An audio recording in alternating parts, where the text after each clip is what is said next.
Hello, everybody, and welcome back to Before the Downbeat, a musical podcast live movie musical commentary series. Oh, I'm hearing myself. There's a link I'm that's also live hearing somewhere. yourself. I don't hear Yes. myself. Where am I hearing us here? Stand by, everyone. Sitting by. Let's see.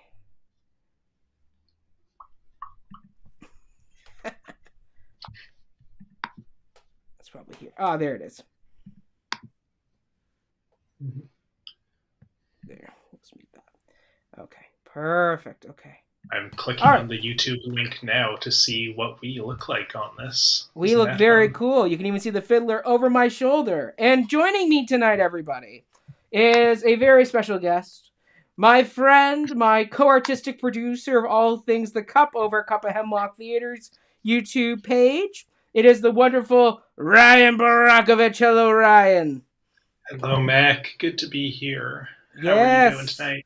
What's in your cup? Tonight I have some Crystal Light mixed with some Diet Ginger. I'll give it some fizz. Nice. Very good. And what's in your cup? I just have a water bottle here in case I get parched. But yeah, this isn't the cup, so I didn't put a lot of thought into my beverage. Fair enough. Fair enough. So then, Ryan, so people who may not know you because this is your first appearance here, why don't you tell us a little bit about yourself? Okay, my name is Ryan. As Mac mentioned, I am one of the leads, co-artistic producer is the title we came up with for ourselves at Cup of Hemlock Theater, the other show that you've probably heard Mac talk about as a side venture. I plugged it a few times. Yes, I'm and sure we've actually even released a few of our musical episodes from the Cup. Yes. Any of the ones I'm on, because I don't tend to have a lot of interesting things to say about the musicals. I'm trying to think. No, we did Oklahoma. So you were on Oklahoma with Hugh Jackman. Okay, so everybody heard my thoughts about Oklahoma. Great. Yes. Yeah. Everyone heard those thoughts. I don't take any of that back. I enjoyed the production. I say that in that episode, but yes, I have thoughts about the Oklahoma, the show in general. Anyway, it's a very tricky script, and also the pro shot was interesting with the audience lack of reaction. Mm-hmm. Yeah, that was a weird one. Yes. Yes. So I think you did that one. And you also did Jekyll and Hyde. So they would have heard you on Jekyll and Hyde. People are like, oh, he's the guy who hates Oklahoma but loves Jekyll and Hyde. I don't care about his opinions about musicals.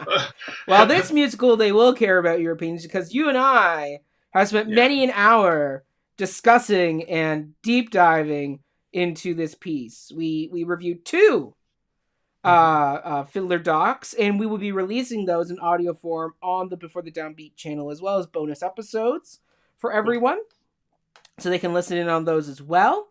But you and I, we started by talking about the documentary Fiddler Miracle of Miracles, which, it charted the stage journey of the show and the impact of the stage show globally.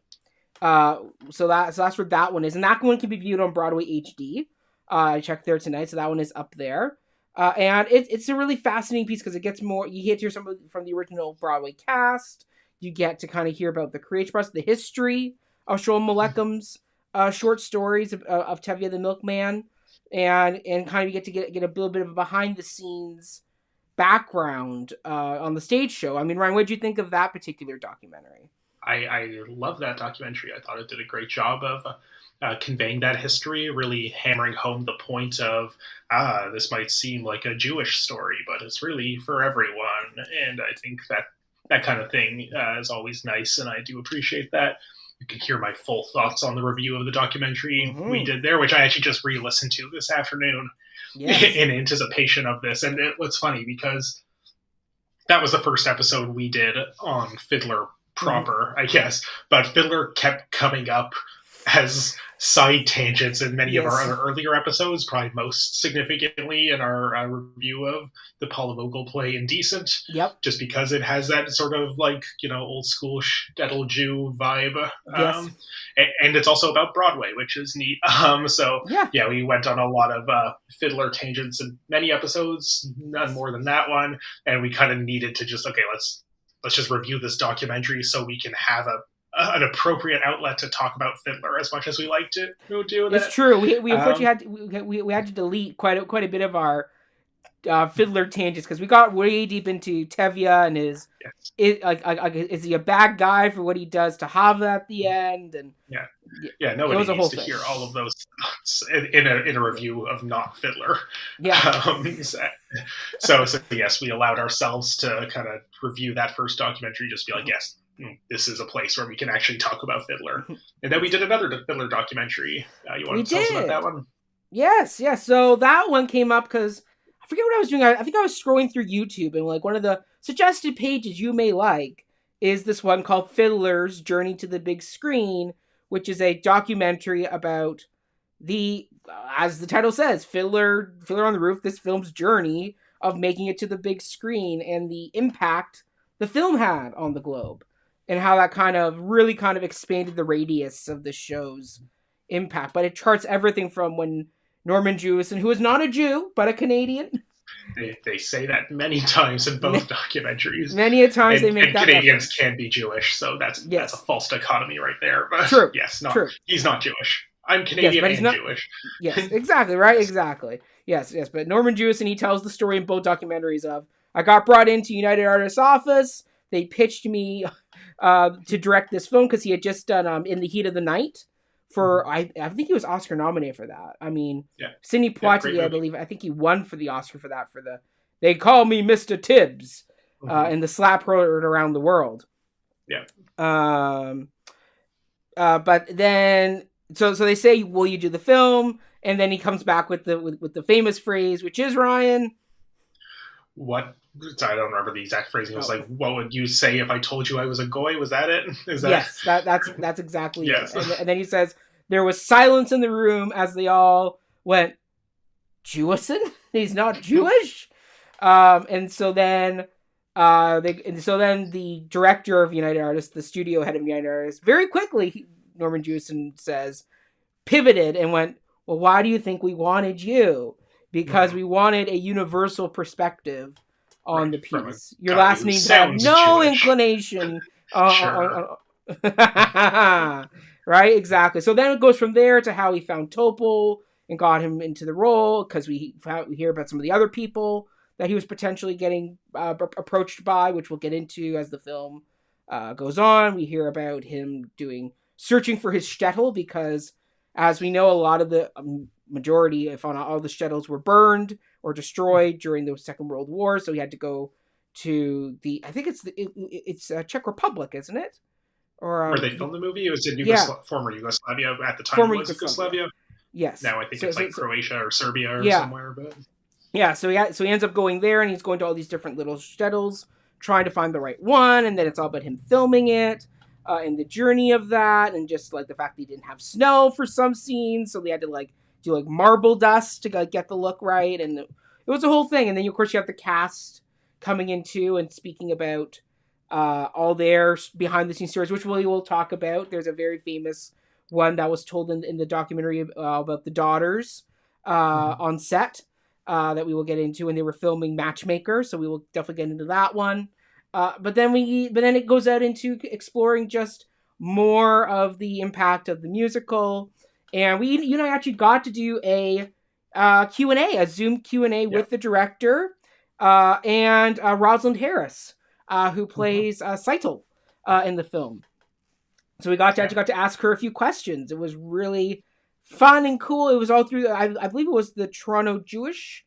Toronto Jewish Film Festival. That's it, yes. And that was where it was making its kind of big Canadian premiere. Yeah. Now I believe it's toured at many other festivals. It was even at TIFF, I think, for a little bit. And they said at the time that it would be out on DVD and Blu-ray by Hanukkah, which I guess has just passed. It is out though. I just bought my digital is. copy this week. Oh, you did? Okay, cool. Because so I will watch that at some other time this weekend, probably. Yeah, I was reminded because I watched all of our episode on the first documentary and started the second one, but then couldn't finish it before we had to go into this particular room. But I did get to the part of the beginning where we're like, oh, it'll be out on DVD and Blu-ray by Hanukkah. So I'm like, well, hey, that just passed. Yes. Hadn't thought about this in a while, but that's cool. Yeah. So Ryan, what do you think of the second documentary? Yeah, I liked it a lot. I thought, again, you could hear my full thoughts about it in that episode, so we don't need to waste too much time here. I thought another just very, well-made film telling a clear story. And I guess one of my big thoughts about it is it's very interested in the protagonism of Norman Jewison as like this is our main character. And, he, as somebody who's so not Jewish, how did he make this movie so Jewish?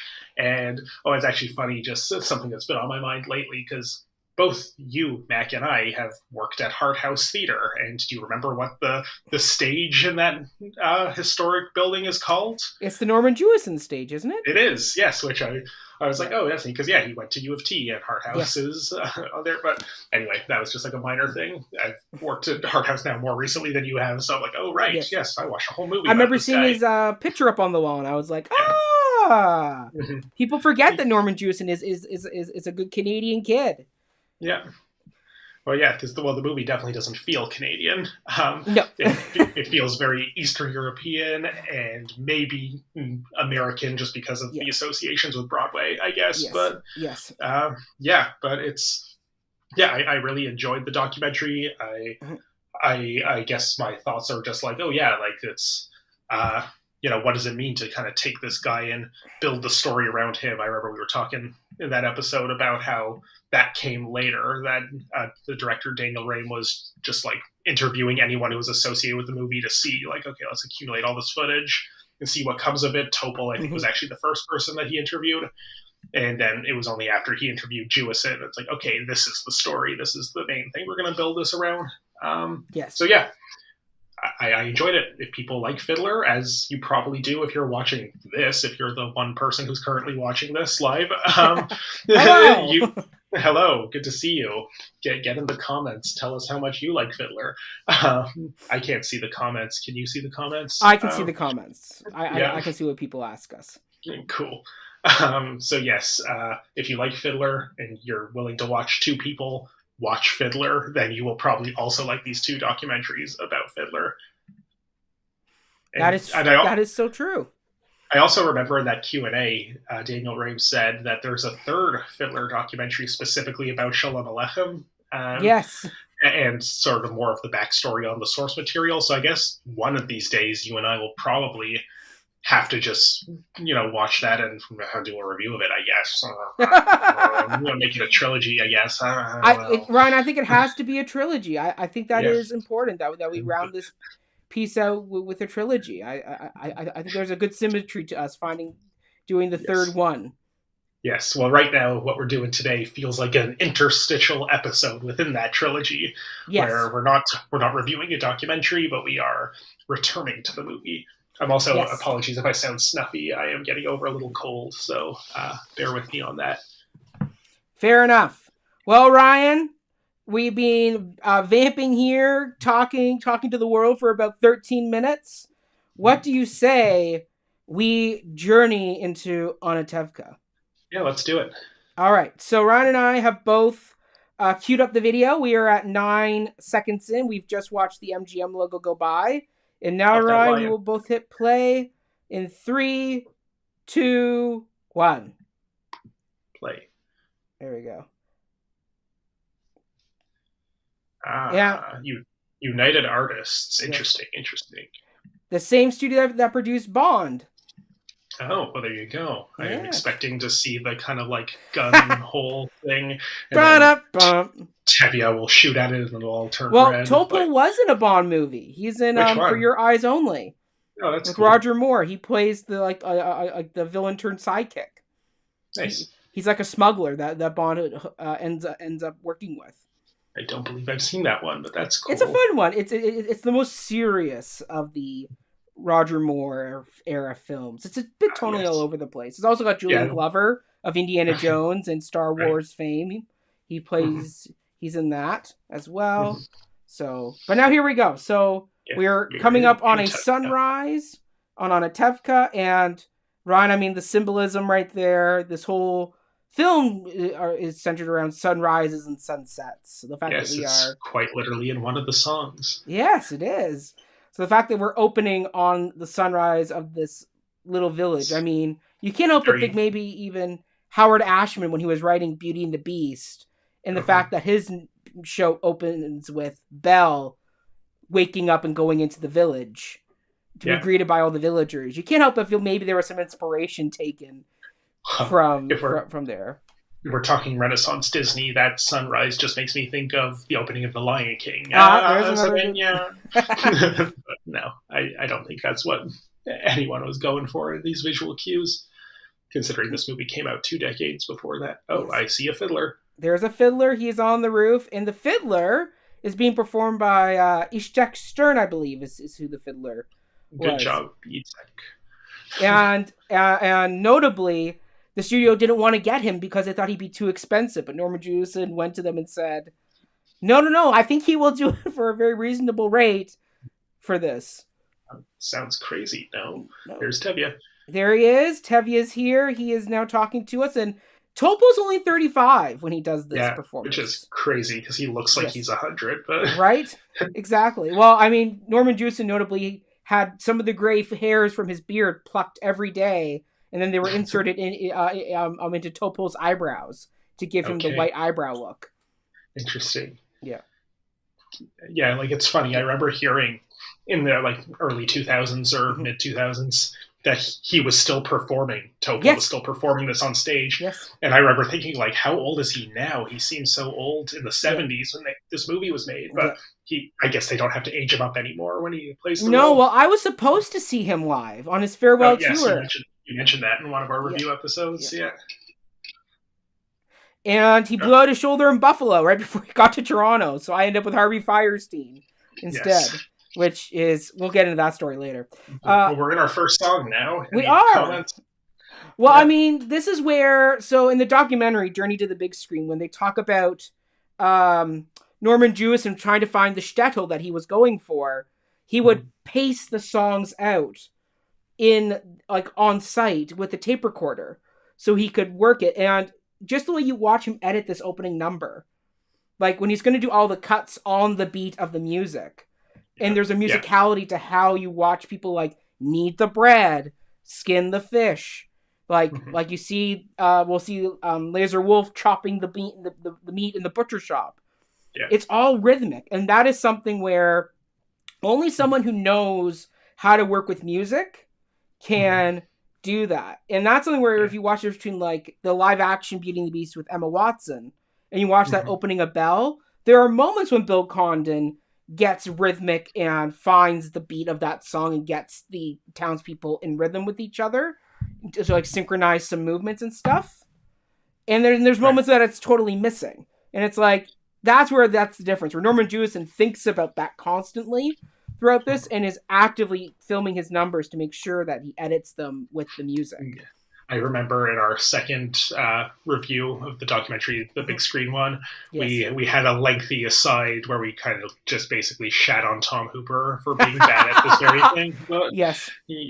So I guess it is real art. Directing a musical movie is very different than directing a musical on stage or directing a non-musical movie. So it is. I mean, just watching this guy doing the sheep, like just pulling it on, on there, or just sawing the wood, and just Laser Wolf. The Laser Wolf, and just him hitting the meat on the hook, and the ripping up the paper, that is all precisely timed. And some directors will go, just do the thing, and we'll cut it to the music later. But he was on set actively, working that, and then he's in the editing room working on that with the editor. There's also just in this, sorry, finish your thought. Yeah. No, you go. Well, it's not really about the music as much, but just watching. It's been a long time since I've watched the movie, but there's a lot of great details in this opening montage that you don't necessarily appreciate on a first viewing. When we have Laser Wolf chopping the meat, it's Golden Seidel in the butcher shop. Then you see kind of Idol's eyes like going up and then looking away, and Yep. then we cut right to Model. Like there's a Yep. great storytelling happening just in the editing here, which is Yes. hard to kind of appreciate on a first viewing. Absolutely. That's exactly it. I mean, that's something where a good director will think that out enough to know it's got to be Seidel in the butcher shop, because Laserwolf's going to say later she comes into my butcher shop every Tuesday or Thursday, and they will and see there's Hava doing the corn churning. There's and the other, and Rivka, I think the other daughter is, and they're in the field. Like, it's like you could choose to have who you want on screen, but when you're a director, there's a deliberate choice of what you're doing, and that's so important that some of these directors just don't think about that, or don't make it a clear thought. Like Tom Hooper talks about in Les Mis, where he goes, every time I had Javert and I wanted to try and get a authority or godly figure over his shoulder. And it's like, okay, like now that you pointed it out, I'm spotting it. But something like that is also like, if it's going to be in every single moment, it's going to become very on the nose. Yes. Like, even if you don't notice it, it's just like, okay, we get it. There's There's the authority. Yes. Here we have our rabbi with his funny jokes about the Tsar. This is a great performance. And the rabbi is played by, let me see. He is played by us. He is played by Zeev Schooler. Plays the rabbi. Good job, Zeev. Yes. I don't imagine he's with us anymore. No, he's long since passed, sadly. Yes. But even now, like, the change in music to that more kind of Catholic, like that more Orthodox, pious sounding music, as you see these Russian Orthodox priests come out, like it. But just the simple way they walk out and do stuff, it's like right away the way you cut this tells the story of how you see them interacting with the other people in the village. Mm-hmm. Then you have the constable. I've always really liked this actor who plays the constable. I think he very good. He is. It feels like a thankless role, but he like really brings it and does a great job. The constable is a bit of a thankless character role. Yes. Let's see. Where is he? Who plays the constable? And we talked about it in one of those reviews we did about how I quite like how the movie humanizes the constable in a way that the show doesn't, like the stage show doesn't. Yeah, the stage show doesn't do enough with the constable to give him more to do. Okay, constable is Louis Zork, who was an American actor, played sporting. He actually was a sporting goods salesman before he became a actor, and he's the father of Paul Butchman, who was the father on NBC's Mad About You series. That's cool. Nice. I love this debate about the horse mule. Yeah. And just the guy's reaction. 12! But then this cutting of all the different images in the synagogue. All the Jewish stuff happening on screen. Yeah. Yeah. And apparently, so fun fact about this horse, this horse was destined for the glue factory. Oh no. Until the film saved him and brought him on set. And apparently him and Topol were very close, and like the horse just knew to follow Topol down the street and was like the perfect scene partner. And the way they made him go lame was they actually put a stone under his horseshoe. Oh no. Well, it's not going to hurt you. Okay. Like, it's not going to hurt, but it's just going to make the horse walk a little bit different, so it looks like it's walking lame. Yeah, like I guess if he was already destined for the glue factory, he probably wasn't in peak physical form. But... No, he was an older horse. Yeah, but like I love that he's kind of like, sort of like Tevye. He's shabby. He's seen better days, and they have this great connection. I'd love to see a whole documentary just on Tevye's horse. That might as well. Well, I mean, in the show, the joke is always that the horse is lame, and that's because they couldn't have a real horse on stage. So they had to come up with a reason why is Tevye pulling the cart and not using his horse. So that's why every time he comes out on stage, he's like, "My horse is still lame, God. Why'd you do that to me?" Mm-hmm. So, but now we have an overture, which is not in the stage show. Mm-hmm. This is not part of the stage show. We go right from tradition into the scene with Golda and Yenta in the kitchen as they're discussing Seifel's potential match to Laser Wolf. Mm-hmm. So, Ryan, what do you think about them adding in a overture? Because they did this to West Side Story too. West Side Story doesn't have an overture either, but in the film version they added one in. Well, So what do you think about that? I think it's kind of clear just based on what's happening on screen right now, what function it's serving is just creating a pause opportunity to have more credits rolling on screen, where to at least not have them sort of overlaid on important dramatic action, that we can sort of pause and make sure that these things get their due here. But there's literally a musician in the title of the piece. So, to take advantage of that as this character, especially if they got this like accomplished violinist to play this part, give him an extra scene or something that's written specifically for the movie. I'm all for it. Well, Ishak Stern is the one that performed the music, which was conducted by John Williams in one of his first screen credits. But the actor who plays the fiddler on screen that we will see, so his silhouette, and then we'll see him later. The fiddler is played by Tut Lebno, a Norwegian actor and dancer. Most notably played villainous roles in British television and drama. Okay. And he also was known for playing the fiddler on the roof. That's neat. Mm-hmm. Yeah, I always thought it was funny, and I remember even back to the very first community theater production of this I ever saw, that they have the actor playing the fiddler, and then they have either somebody else playing the music off stage or pre-recording of it. But I think that's more than anything a union thing, that if you're an actor, you're part of the actors union, and if you're a musician, you're part of the musicians union, and they don't overlap as much as we feel like they should. Yes. Yeah, well, I remember Patti LuPone played Mrs. Leavitt on Broadway, and that was the production where all the actors had to play instruments. So she played the tuba. And I do remember her in her memoir talking about that there were some special union rules that had to be made for them as musicians as well as artists. And then also it's just trying to find a violinist or fiddler who can do the music, but then also act as well. Because the most recent... stand on a roof. Stand on a roof. Yeah, exactly. Because, I know on the recent Broadway revival it was a female fiddler who we actually saw in Miracle of Miracles. She goes to the new Anatevka in Ukraine. Right. And she performs. Mm-hmm. And here we go. Now we're at the set of the house, and we have Molly, I think it's Molly Pecan is Yenta? Yeah. Molly Pecan plays Yenta, the matchmaker.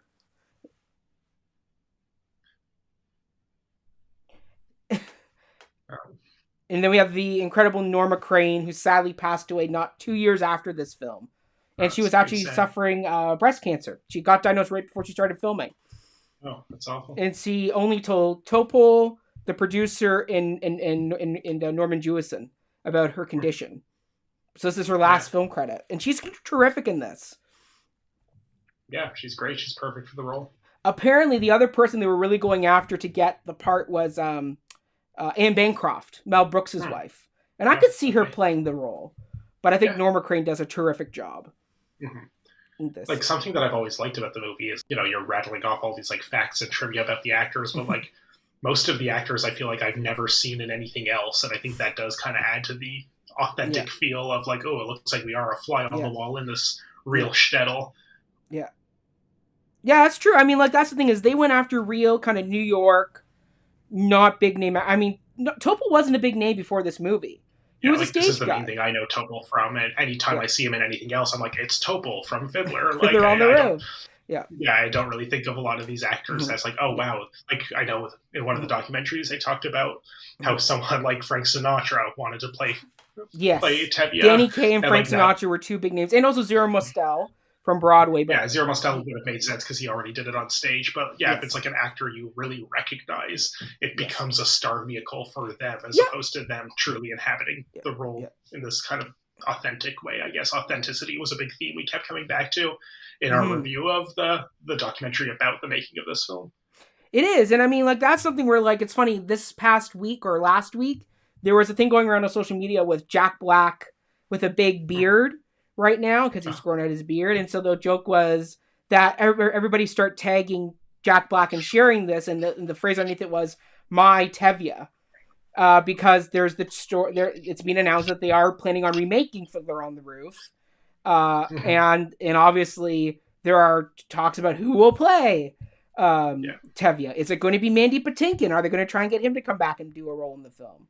because he would be a natural pick as Tevye. Yeah, we've talked about on those other reviews that we have an ideal pick for sure.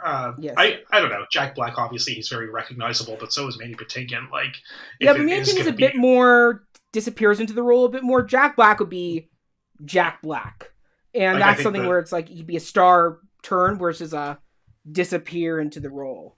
Yeah, like I think for most general audience people, the thing they know Manny Patinkin from the best is Princess Bride. Yes. And he now looks very different than he did back then. So he does. Even if you have seen him in more things in his senior years, you might be like, oh, whoa, Inigo Montoya as Tevye, what a concept, as opposed to, yes, this is the natural role for him. Jack Black, though, like I think I've never heard him sing like actual like show tune songs. I've obviously heard him sing like rock songs. School rock was a defining. He's done some Broadway style stuff at the Oscars with Will Ferrell. They used to do a gimmick for a few years. But like he's a fine singer. He's not terrific, but like this is something where it's like you cast someone like a Topol, or recently which we saw with Ariana DeBose in West Side Story, where she just won the Oscar for playing Anita, and it's like she's a Broadway actress. She is really terrific. I mean, what's the one thing everybody said coming out of the Les Mis movie was Aaron Tveit and Samantha Barks, who were Andros and Eponine, supporting roles, were really good because they could sing the part and act the part and do the part really well. And yet Anne Hathaway's the one who got the Oscar for it. Which, I mean, she did a really good job in that. I will. She was in it for like 5 seconds, and she didn't win for Best Supporting. She won for Best Lead Actor. No. She was supporting. She was supporting. Really, I could have sworn it was the opposite. No, she's Best Supporting. I think Julianne Moore won that year for I forget which one she won for. For the one with the Alzheimer's. Yeah. But anyway, but like these are all very traditional actors. I mean, if you think about it, when they did this on Broadway, the original Yenta was B. Arthur. And I mean, I mean, you could have done B. Arthur in here, but she was doing Maud. People would have recognized her as B. Arthur, and that definitely would have detracted from the role. And so the fact that these are all actresses and actors who are smaller performers who have maybe not gone on to do as many things, but when they do this, it just feels like a whole movie. Like these three actresses who are all playing the daughters. They are the main daughters. There's 2 younger ones that they're there, but not really. Nobody cares about them. Yeah. I couldn't even tell you their names. I can't tell you their names either. Yeah. But now that we're in this matchmaker scene that's about to start, I remember on one of the documentaries talked about how this song is very much the inciting incident of the plot. It's the moment when the daughters begin engaging in the revolutionary action, or at least make the decisions to participate in that revolutionary action that completely sets the course of what happens thereafter. We had a conversation in one of those reviews about, does that make the daughters the protagonists of the story? And I think we both came to the conclusion that no, it's still Tevye's story. It is, because it's his journey to catching up to where his daughters are. Yeah, like the point I think I made at the time was that the daughters essentially finish their arc by the end of this one song. Yeah. And everything that happens after is just them taking practical steps to get to the thing they decided at the end of the song. But Tevye is the one who goes through the real journey of responding to that. Exactly. Yeah. Like by the end of this song, like Saido's already on the side of like, screw you to the matchmaker. I have no desire to go with her pick. But you have Huddle and Hava, who are the ones who have to discover what this really means, being matched up by the matchmaker. And then by the end, they're all declaring, like, bring me no ring, groom me no groom, find me no find, catch me no catch, unless he's a matchless match.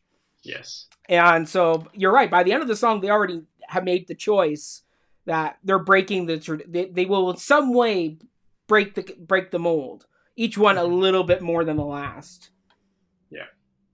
So this is fun. So Rosalind Harris was doing the show on Broadway. She was Bette Midler, who was performing as Seitel's understudy. And so Rosalind Harris knew the Yenta's role from the way they interpreted it with B. Arthur. Right. So so when she's doing this kind of Yenta interpretation, Norman Jewison was like, no, this isn't it. This isn't, you're not mimicking the right person. So he actually had to stop her and show her some footage of Molly Pecan doing the part, and she went, "Oh, it's this, not that." Like B. Arthur being B. Arthur is a very dry sense of humor performer, very straight tone, not kind of this bird-like pecking chicken all the time, you know. Yeah. And then of course we have the story from Journey to the screen, where they talk about how when they started filming this song, the actresses had decided to go au naturel for their roles, meaning they did not shave. So this scene here where we see them getting dressed and Hava puts up her arms and there was hair under the armpits. Norman Jewison stopped filming and told them to go home and shave because he's we're not doing this. And I think what that tells us is that for all of the talk about authenticity that went into the filmmaking process, there is a ceiling on how much authenticity people will accept, and authenticity usually comes down to our idea of what authentic should look like, as opposed to what it actually does look like. Well, that's exactly it. I mean, like these women would have hairy legs and hairy arms and hairy everything else because they're working in the fields, like, and they're in freaking Ukraine where it's cold winters, man. Like, body hair is important here. So they wouldn't care about hairy armpits, but, you know, aesthetically for modern audiences, they would do the whole, what is this? And I mean, just that beautiful transition from the end of the song to now Tevye coming up the road with his horse. Yeah, panning over, connecting the two stories. So we see, okay, that's the goal. We're going to resist the matchmaker, but here's the person we have to convince. Correct. To get to that. And then so it's fun where every time Topol's talking to God, what they do is they had a tennis ball on a stick and held it at a certain point off camera every time. So every time you watch him, he's always talking to like the upper, what would be my left-hand screen. Which I guess they didn't realize how ahead of the times they were, because now in so many very heavily utilized CG films, most actors have a tennis ball as their scene partner in a lot of the cases. True. That's the digitally rendered figure or thing that they're going to have to be talking to. Now I'm picturing is like, you know, Monty Python and the Holy Grail. There's like the cartoon of God who's talking to Arthur. Now I'm picturing it's like cutting between Topol and like the cartoon of God, just looking down on him, talking back to him. You know, if nobody's made that, somebody should just do like a super cut of those two things together and put it on YouTube. That'd be fun. Yes. All right. So it's... Yeah, go ahead. I was going to say, as a kid, so I was shown this as a kid because I had the 2 VHS anniversary set my parents rented. And for some reason, as a kid, I didn't like yelling. Like certain villains didn't scare me. Scar, Ursula, they didn't scare me. It was people like King Triton and Tevye, who just for some reason just like to yell and bluster. That for some reason never sat right with me, so I never quite connected with him till I was much older. As a kid, I was like, ooh, I don't like this, like the I won't be late, right? Like it's just abrasive energy. It's like, ooh, that doesn't sit right with me that he's yelling at his wife with like. But then you watch their interaction as you're older and you go, oh, she's goading him on with the you'll be late, like there's a bit more of a natural relationship that Topol and Norma Crane have with each other. And of course we know we're now into If I Were a Rich Man, that Tevye tells a story about his sore tooth that he did when he did this. Right. Yes, I forgot about that, but that was interesting. We had a lot of conversation, at least on the first review, about something Lin-Manuel Miranda actually said in that first documentary about how this, If I Were a Rich Man, is the most aspirational song, the most universal aspirational song in the whole musical theater canon. And I don't know, have your thoughts on that evolved at all since our last conversation about it? Or I still think it's the most aspirational, because we all have this moment of, if I won the lottery, what would I do, right? Like, there's a reason why people still buy into the lottery. People still are always aspiring to break through the class divide that exists in our world to this day. People are always wanting to ascend to that next level and kind of enjoy some of the perks that, like, he talks about the fact that there's going to be a stairway going to nowhere. Like, just the frivolousness of that. And, oh, my wife will be able to yell at the servants and won't have to bug me so much, right? It's people thinking that that monetary gain will buy happiness in the world is something that still is prevalent, and people still aspire to that today. So I still go, absolutely, this is a very universal, what was the word Lin-Manuel Miranda used? Most aspirational song, something. Yeah, I'd absolutely say that's still the most aspirational song, because I mean there are other I want songs like Part of Your World, which is like Ariel wants to have legs. Well, that's a very specific thing for a very specific character. Tevye, what makes him such a great character is he is a human struggling character. Everybody feels like a Tevye at some point in their life where, God, why did you do this to me? What have I done to deserve the bad hand that I'm currently being dealt in life? What do I do? Like I want to be rich. I want to have the nest egg that I don't have to worry about life. You know, like that's something that is so real, and that's what makes him such a great character. And he's not perfect. Like I was just saying, like he kind of is a bit of abrasive at times. He's a bit loud with his wife. And she throws it right back at him, so they kind of work together. But it's that thing of, there are moments where he's really mad and is kind of not making the best decisions. And there are moments where he is broken and human. Like, he is such a great universal character. And this song is the anthem of that universal character. You know what I mean? Right. Yeah.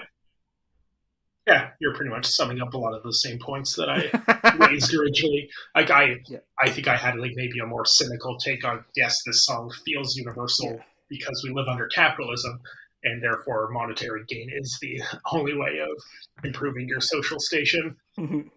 But there's also the idea that like it feels universal because even whether you're poor like Tevye or rich like Laser Wolf, you always feel like you should have more money. Mm-hmm. Like, and that's perhaps a very American idea, at least in the idea of the American dream. And you know, I'm not rich. There's people who are billionaires, so even though I have a lot of money, I could always be richer. And as a result, I think people look at this song as, yes, that's me, even if they aren't as poor as this person, or even if they're right. And it's not even money. Like, he just talked about being able to go to the synagogue and pray, and also people would come to him with their problems, and he could pontificate and cause problems that would cross the rabbi's eyes. Yes. Like, it's not even just monetary Tevye wants. Tevye wants a community level of importance, where just like the constable and the rabbi, and even for that matter, Laser Wolf, because he does have money and he is a butcher, it's a essential work part of the village, like, he wants that acclamation, that recognition of, notice me, make me more than just the dairyman, because everybody can get a freaking cow and produce their own milk. They don't have to go to Tevye, but they do, right? Like, it's one of those. You want one, tomorrow you'll want two. What do I want with two? The same thing you want with one. Exactly, and that's exactly it. Like, this is a very, like, he's not monetary alone, but he just wants more out of life. He wants more. Speaking of I want songs, very iconic song there. Before we go on, sorry, my video has stopped. It's like spinning to buffer. I don't know how long it'll take if I pause it and start it again. Does it? Yeah, just scroll back and scroll forward a bit. Yeah, maybe pause where you are, or at least... I'm at 29:29. Okay. So I am right before Tevye goes into, Lord who makes the lion and the lamb, you decreed I should be what I am. Would it spoil some vast eternal plan, if I were a wealthy man? So let me know when you're ready. Okay, I got it going. I'm about there right now. I feel like I'm a little earlier than you. When you get to the end of the song, pause, and then we'll resync ourselves. Okay. Yeah. The joys of technology. Right? Yes. I mean, if I could just show this on YouTube, I would, but... Yes. Thank you to the one viewer who was sticking with us through our technological hiccups. There you go. And he just stepped in crap. Okay. So I paused it again. Okay, so I'll be there in a second. Okay. But I mean, this song ends on such a perfect note where he is aspirational. He's climbing up to the top of the barn to be God himself pouring food down on his animals. And then he gets brought right back down the earth at the end of this song where he steps in horse crap. It's like... There's something else that... Yeah. No, you go ahead. Yeah, something... Okay, I got to the part where he stepped in the crap and I paused it. Okay. Are you at like 29:49? Is that about right? I'm at 29:50. Okay, so if we both hit play at the same time, we're more or less at the same place. Ready? Right. 1, 2, 3. Cool.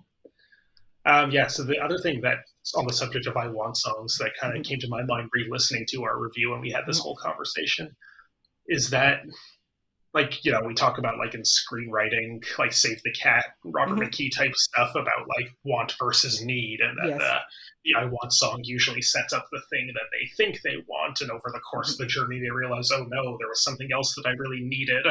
So, and I do think that probably does play out here, in that he's singing about getting money, and that never happens for him. This isn't setting up the journey where Tevye strives to and either succeeds or fails at becoming a rich man. This is just him kind of talking about the life he wants, but then the journey that follows is really just about preserving tradition, preserving your community, negotiating the progressive views of your daughters. And I struggle to think, like, what is the Tevye's need if we're thinking about it in this type of framework? Like, what is the thing that because he's so busy thinking about money that he doesn't realize that he should have wanted all along? I don't know if you have thoughts about that. Yeah, so, I mean, what is Tevye's real need? Tevye's real need is... I think it's... See, this is tough. You've brought up a really good conundrum. What is his real need? Because, I mean, I do think he does need money to survive, because he clearly, like, has 5 daughters, and they have no dowry, no money for a match. So, obviously, he's concerned about that. But I also think he wants some type of status in the world, where, like, he talks about just not... I mean, but mind you, he doesn't realize he does have status. Like, here he is in this scene, consulting with everybody, and they're all talking to each other. And he's kind of has a bit of a center of attention connection to everybody. So, I mean, I don't know what Tevye really needs. I mean, I think that's part of his journey is he needs his family. And he needs his family to be okay. And that's why he wants someone who is rich. Like the daughters say, for Papa, make him rich as a king. Like, that's what Tevye wants. He wants his daughter to be comfortable. And that's why he goes with Laser Wolf as a pick for his eldest daughter. Because he goes, he's old, but hey, he's got money. So, my daughter will never starve. Well, and this is, I guess, kind of the thing that goes on Shalom Aleichem, is that we have this character who is cursed by the fact that he has 5 daughters, because in the kind of like marriage economy of this time and place, if he had sons, he would receive a dowry when he married them off, because but because he has daughters, he's expected to pay out that dowry when they get married. Now, like, what's oddly enough is Laser Wolf seems like this compelling pick because he's older, he's widowed, he has a lot of money, he's expecting no dowry, and he'll provide financially for Seidel. But when all 3 of the daughters who do get married over the course of the plot make their picks, none of them do come with the expectation of a dowry, which is interesting. Yeah, none of them are looking for financial gain either, like, as daughters. Like, they're not, like, I mean, Huddle, the closest where her original crush is on the rabbi's son, because that's a status position in the community. And then she marries the communist Perchik. I mean, look at Tevye here, just helping out Reb Nuchem the beggar, giving him a bit of milk. Like, sorry, mine's buffering again. This might be a frustration throughout as we go. Just keep watching yours until we get to, like, the next song, and then we'll see if I can catch up. All right. So, but I mean, like, but I mean, yeah, she chooses a communist. She chooses someone who is poor, who has no home, who is kind of a wandering traveler. I mean, we're up to the scene now where Tevye is meeting Perchik for the first time. Okay. And I mean, like, even looking at the difference between Model and Perchik is vast. Like, they are 180s from each other. Where Model has already grown the beard, he kind of assimilates into the kind of older men of the town. He is looking to settle down, own his own tailor shop, get a sewing machine. And then you have Perchik, who is no beard. He is a wanderer. He comes in kind of pushes the envelope where he's telling the guys, stop spitting in the air and actually do something about your life. You know, stop complaining about the Tsar, do something, overthrow the Tsar. Yeah.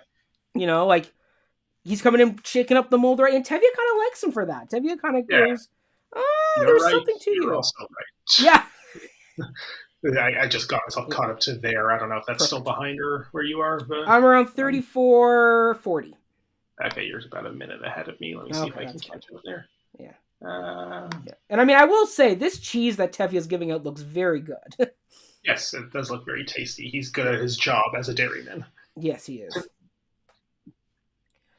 I have 5 daughters. Yeah.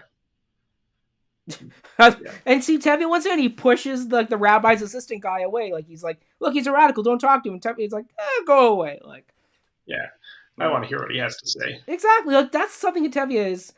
For as much as he likes tradition, he's willing to listen to what Perchik has to say.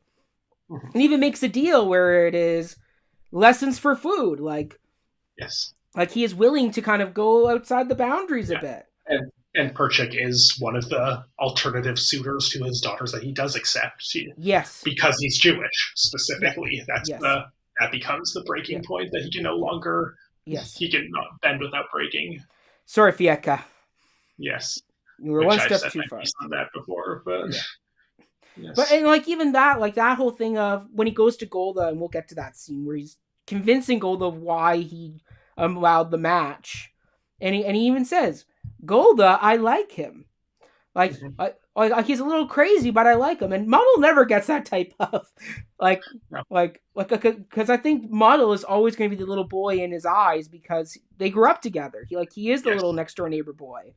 He accepts Model because they made each other a pledge. Yeah. It's not because I just really like that guy and think he'd make a good husband. It's all what finally convinces him about Model is the fact that Model stands up to him and actually, like, says his piece.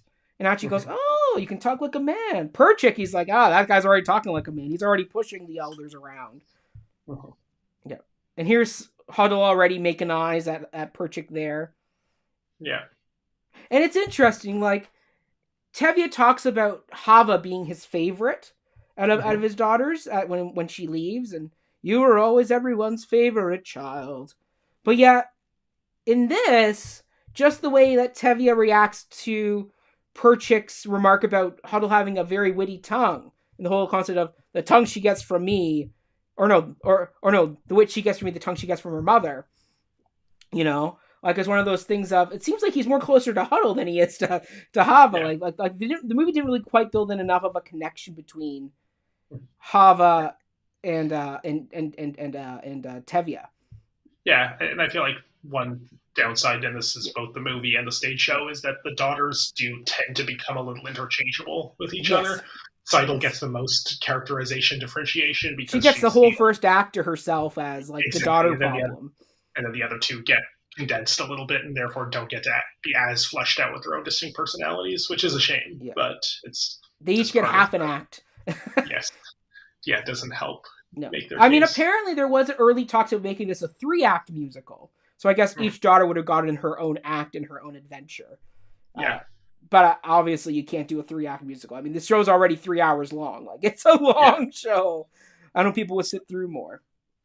Yeah, and I think, by the time we get to, Huddle specifically, we've seen a version of this play out before. It's not a matter of, oh man, how will Tevye grapple with this? It's just a matter of, like, okay, yes, how's he gonna pull it off? Yes, correct. Yes, another dream. She'd never believe it. Too many dreams. Yeah. Yes. So yeah, I'm not against the pacing we have here, but it does mean that the latter two daughters do get a little condensed. I mean, Hava the most because, I mean, at least Huddle gets the Far From Home I Love song at this train station, where at least she gets not even Seidel gets her own song. The Model's one that gets the Miracle of Miracles song. Mm-hmm. I love this. Talk to him. All right. Like, as a kid, that made me feel weird. Like, oh, they're yelling at each other.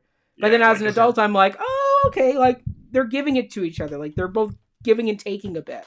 Like, she yells at him first, and he kind of yells back at her for fun. I guess it's kind of setting up an interesting dynamic between them, where when they do get to the song "Do You Love Me," we've seen enough tension between them that the answer could conceivably be no. It isn't, and we understand that the song is very sweet because they do indeed love each other, but we don't see a lot of lovey-loviness between them until that point.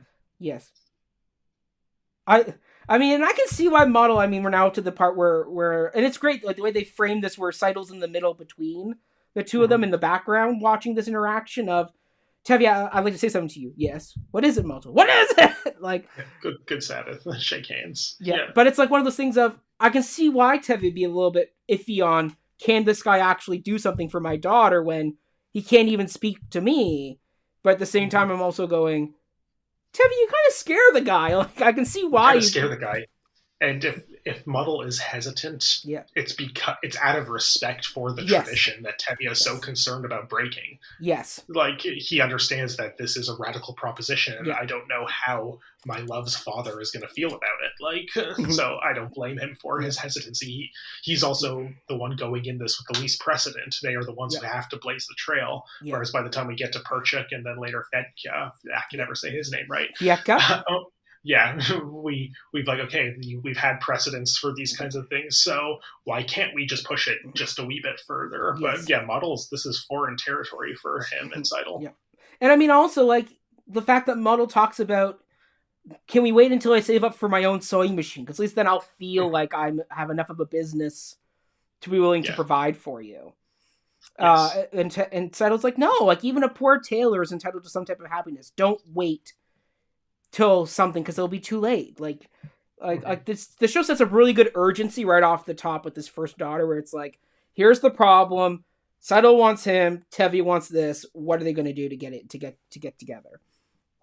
But then you get these beautiful moments where we've had two big kind of loud, joyous numbers of Matchmaker and If I Were Richmond. But now we get to the Sabbath prayer, which is like, slow down, and it's beautiful.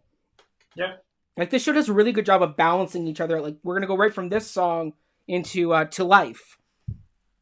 Right after. But I think this is important because this is, once again, it sets up the whole concept of what is their tradition? It's Sabbath. And this is what the Sabbath is. Like, this is what they do. And none of the ruptures in the tradition necessarily, run the risk of disturbing this tradition. Like, this is, well, except for maybe Hava. Hava would disturb this tradition. Well, but then it just means embracing new traditions. And true. And, I don't know, it's very difficult thinking in this frame of mind of an isolationist community like this when we live in the time and place we do. We are. Yes, where intermarriage is very common and seems like a silly reason to disown your child. But that's just me. So here we go. So we've now finished Sabbath 3. Do you want me to pause for a minute, Ryan? No, I'm caught up. I skipped ahead a bit when you said something to help me anchor to the point where very good. We might be off by a couple seconds, but we're close enough. I love this. The fact that he goes to the house and he keeps fogging up the glass. Yes, very, very fun visual. Yeah. Like, once again, it sets up Tevye is going to be out of his element here. Like, he is a rustic farmer, and he's about to go into this other world of this house. Of Laser Wolves. That's very nice. Like, it's a very nice home. In fact, like Laser Wolf has a maid, or whatever this woman is. Yeah, like, it's hard to say what her role here is, but like, some kind of housekeeper. Some type of housekeeper. But the fact, like, we just saw what Tevye's house looked like, this little tiny shack. And here he's got, like, this beautiful sitting room with couches and lamps and drapes and pictures on the wall. Like, clearly Laser Wolf is doing quite well for the town butcher. Yeah. And, like, doing a very good job setting up the difference. All of this for killing little animals. Yeah. Yes. This line that Tevye just says, like, it definitely does. As Tevye, somebody who, I feel like a vegan wouldn't be fond of either of these men's professions, but as Tevye, who sees himself as like, I work with the animals, I don't kill them. And of course, Laser comes out with the bloody apron, like. Yes. Tevye's already like, he's not going to get my new milk cow, like. It's funny, this was little baby Ryan's first introduction to the concept of dramatic irony, this conversation. Yes. about how we, the audience, know what this exchange is actually about, but the characters don't, and that's where the humor comes from. Yes. And we should note that the actor who plays Laser Wolf in this is, hold on, let me bring him up here. He is, where is he? He's got a great beard, that's for sure. He has a beautiful beard. Oh, here we go. Best Paul beard. Mann. Paul Mann is his name. He's Canadian. Paul Mann. He is Canadian, and he actually even had a brother who was an actor named Larry D. Mann. And and Paul founded the Paul Mann Actors Workshop. Nice. And apparently, that's cool. Topol and Paul here were both senior men, and he apparently did not get along on set. They were quite the curmudgeons to each other. Which, I guess, came to a boil at the wedding scene. Yes. You can keep your diseased chickens. Yes. Here's something cool. So Paul Mann and his academy of that he did, alumni of his school include Ruby Dee, Billy D. Williams, cool. Sidney Poitier, wow. Al We'll Lewis, also work with Jewison. Yeah.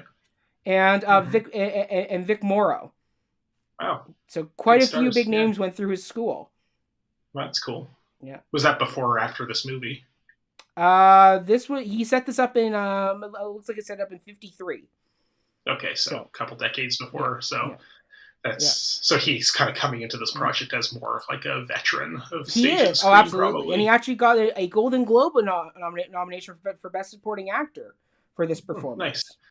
Yeah, it's funny because like he's obviously important to the plot, but you don't and he is certainly an imposing screen presence, but you don't really think of him as like one of the major players in this story. So in recognition of his work, to give him that nomination, like I think it's well earned, but even if it's not something that comes to mind necessarily. Yeah. Little cow is what you call her. Yeah, this is just fun, dramatic irony. Yes. Oh, it's so good. And these two actors do such a good job playing opposite each other on this. And I mean, like, Paul Mann looks like he could play Santa Claus. Like, just that jovial chuckle he did when he finally figured out what the miscommunication is. It's like, oh, okay, you actually seem like a fun guy. It just sucks you're going to get screwed over in this.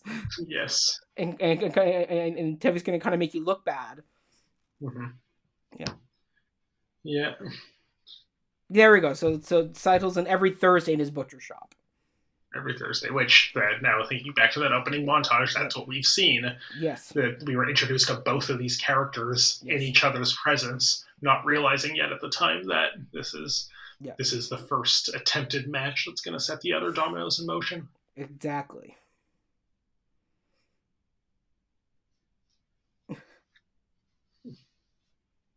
I forget, Ryan, when we did Fiddler in our Play Book Club, were you Laser Wolf in that? I know you were the rabbi. I cast you as the rabbi.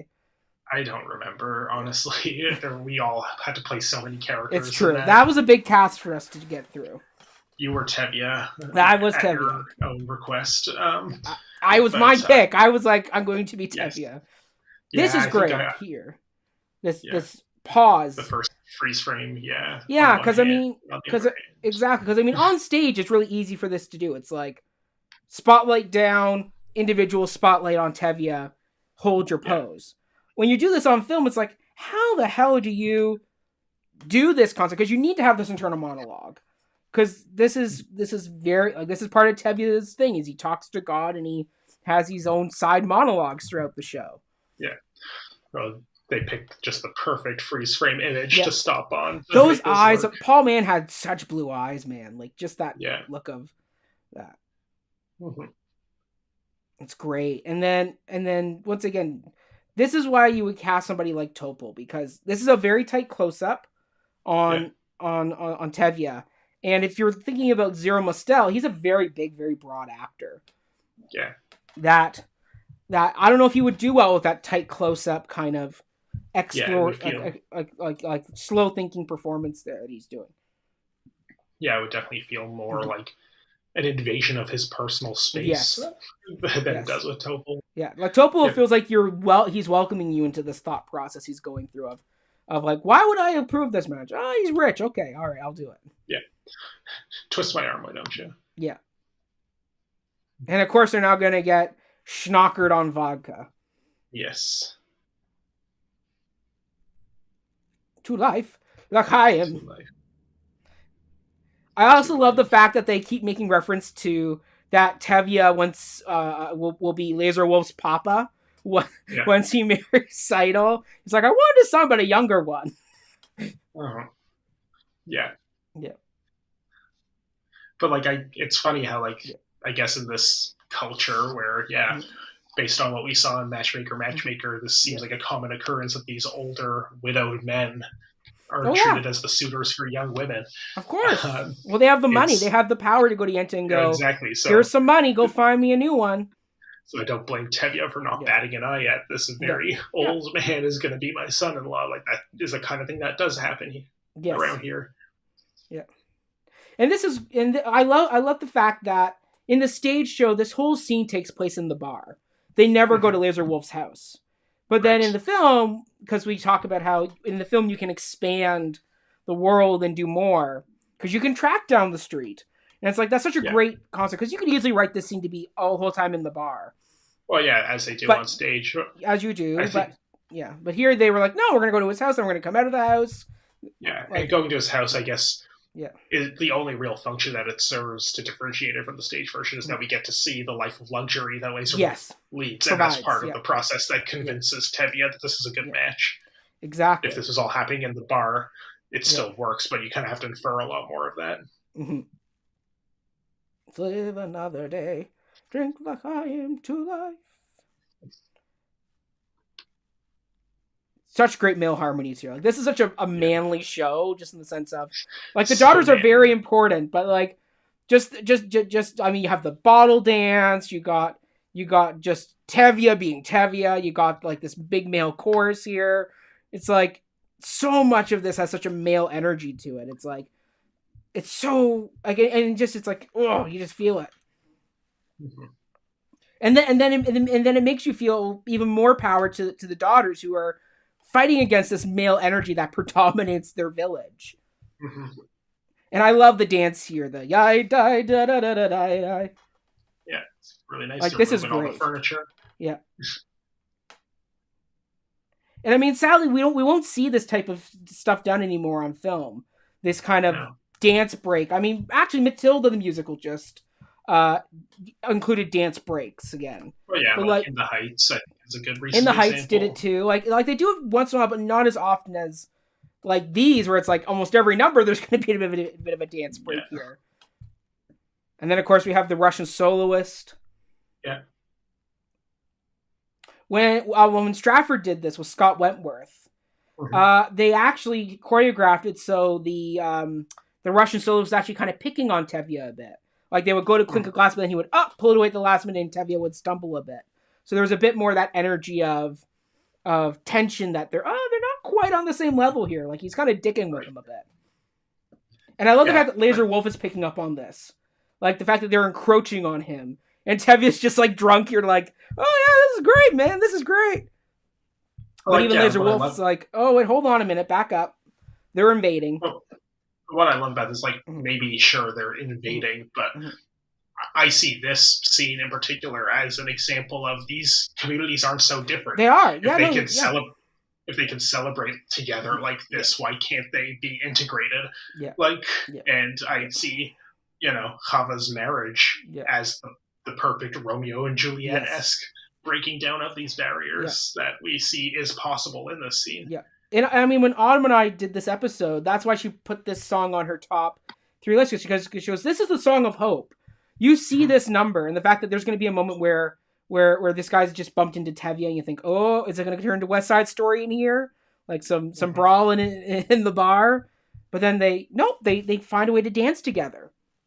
And it's like, oh, there is possibility of, this can end happily, and we're all going to, get together and kumbaya. But then it's like, oh, no.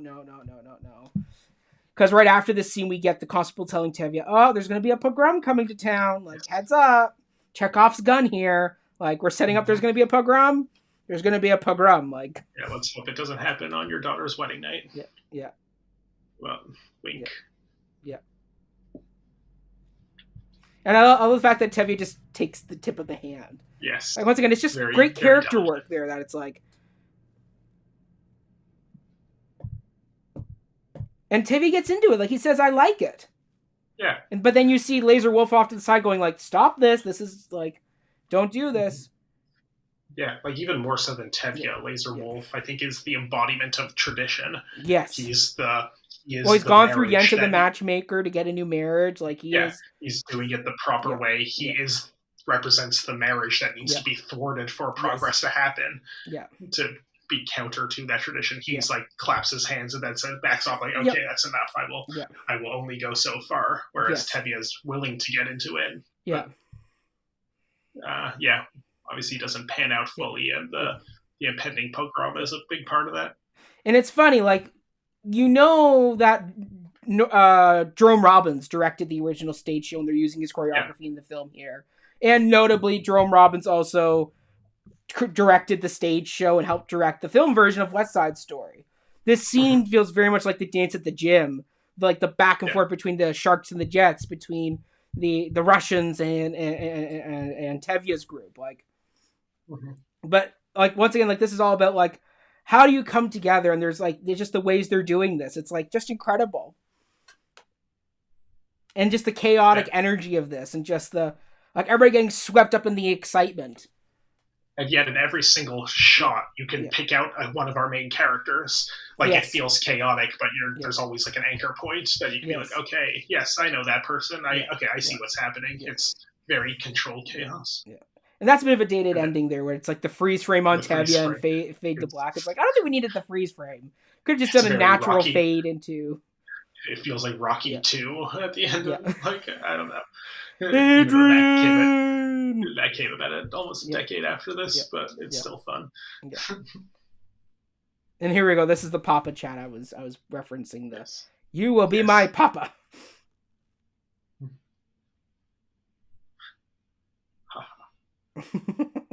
So Ryan, like, when did your parents show you this movie? Like, how old were you when you started knowing Fiddler on the Roof? I don't remember how old I was when I first saw the movie. I mentioned this on one of those other reviews we did, is that I kind of feel like Fiddler was one of the first plays I ever saw. Because probably not the first, but it's hard to remember exactly what the first is, but I remember being quite young, like maybe 6 or 7 years old, when there was a community theater production of this happening in my hometown. And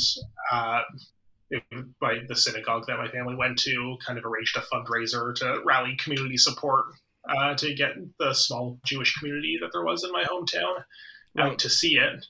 And I remember specifically sitting around the dinner table with my family and my dad, in anticipation of us seeing this community theater production, explained the plot of Fiddler to me and my brothers, because, on one hand, he's like, this is our culture, this is where you come from. But on the other, like, this is probably very foreign to your sensibilities as a kid growing up in early 21st century Canada. So, so I remember, basically getting, my dad's plot, scene by scene breakdown of the plot at the dinner table, and then going to see this community theater production at, age 6 to 8, probably. And it was sort of a little while after that I saw the movie for the first time, already being familiar with the stage version. True. From a community theater production, so, not necessarily the best quality, but I remember enjoying it. Yeah. I remember that during the pogrom, the Russian soldiers came in through, the house. The audience, yeah. Yeah, so, and I remember I was sitting on the end, and I remember me being a little kid, and the audience thought, I could trick them. This is so... Remember, this is one of my first plays I'd ever been to. I'm like, this is crazy. The actor's right next to me. Uh-oh, they're going to disrupt the wedding. What do I do? What do I do? Yes, I don't believe I did anything, but maybe I should have. You should have. I love Tevye's reaction here. We've been going through the pogrom speech. And then the fact that Tevye tells the constable, you're a good man. It's too bad you're not a Jew. Yes, right? Which, if you recall, I said that when we were sort of script doctoring, I guess is the word I will use, the composition of shots and editing for the second documentary. I said that this could have been the opening image because this Yep. idea of "too bad you're not a Jew" interestingly reverberates against the documentary's main theme of Norman Jewison is not a Jew, yet he was able to connect and effectively tell the Yeah. story. So that line always stood out for me, yes, as especially knowing that the director of that very exchange was not himself Jewish. Mm-hmm. Dear God. Yeah. Why do you come with me to, like, and it's such a tragic statement where it's like, I just matched up my first daughter. She's going to be rich. She's going to be happy. And then you come and douse water on me. Yeah. And there are people in the world. I mean, I was listening to my dad talk about his dad. And the fact that his mom died 6 months after he was born. So he was raised by his sister. Or sorry, he was sent to live with relatives. Then got brought back to be raised by his sister. Then he's only partially way through high school. He wants to go to school to be a vet. And his dad dies, and he has to take over the farm. And then he has 2 kids, and then my dad's mom dies in childbirth of their 3rd kid. And so like, my dad goes, that's like, he would look out the window in the kitchen and kind of do the, why God, like, what did I ever do to keep getting to the tennis ball? Yeah, exactly. Like, and he actually was a dairy farmer. So it's one of those things of, he would look up and go like, why? Like, what did I do? And it's like Tevye's the same way. Like that Tevye's very human, where it's like, just when you feel you get a foot ahead, something comes and takes you 2 steps back. Yeah. And now here we see the Fiddler's face for the first time. Yeah. Like, what do you think about them showing the Fiddler here and doing a bit of a dance? Like, why do you think they showed this? Like, I don't know why it's necessarily in there. I like what it adds to the story is that after we've had the high, the low, it kind of brings us back to the high by specifically playing If I Were a Rich Man and giving Tevye an opportunity to dance. He feels like the thing that he was singing about in that I Want song is finally starting to pay off. Maybe he's not going to be rich himself, but he's marrying off one of his daughter without the need for a dowry, and she will be well taken care of. And that's kind of what it's all about. That desire for wealth is more than anything for his family than for himself, and he feels like he's one step closer to achieving that. Yes. So at least having that reprisal come in a very diegetic way by having it be the Fiddler playing it allows Tevye, the character, to revel in that a non-diegetic version wouldn't necessarily provide. True. And now we're at the riverbank with Perchik. Yeah, he's teaching his lessons to the little ones whose names nobody knows. Yeah, I think it's Revka and something else. Yeah, they might as well be that. Yeah. And of course we have the washing the clothes in the river, which is like very old school, you know. Yeah, I know my grandparents and great-grandparents in old country did that. Did they? Yeah, I've heard my mom tell stories about that kind of thing. Well, I mean, it's organic, it's natural, it's the environment's there for it. They didn't have machines that could do it for them luxuriously. Yeah. Here we have our, I guess, first real flirty scene between Huddle and Perchik. Yes. This feels very much like a Anita and Bernardo from West Side Story. Like, it's like they're going to push each other. Like they're both going to have very valid points, and they're going to kind of get each other's goats a bit. Yeah. I feel like some media tends to push this message so often that if 2 people don't like each other, you know they're going to wind up together, and like that's not a healthy. That's not always. Sometimes people just don't get along. Yeah, and you also don't want to tell people that like if someone's mean to you, that means they like you. Keep being mean to them. That's how you communicate your affection. Like these are bad lessons that I hope we're moving past. I hope so. And I mean, Perchik's being a little bit aggressive here. Like he's going to teach her to dance, and she's not like quite going into it. Like she's made it very clear. Like we have traditions, we have customs. Like not into this, and then by the end she is. But he's whipping her around there. Yeah. Like, he's by the end she is, but he can't possibly know that when he starts and continues even through her displeasure. Yes. Yeah. And if you listen to the melodic line of this, you do hear "Far From the Home I Love." Oh. At the end, that da da da da. Yeah, like you start hearing that before. The Huddle theme comes in a bit at the end. Huh, that's clever. Mm-hmm.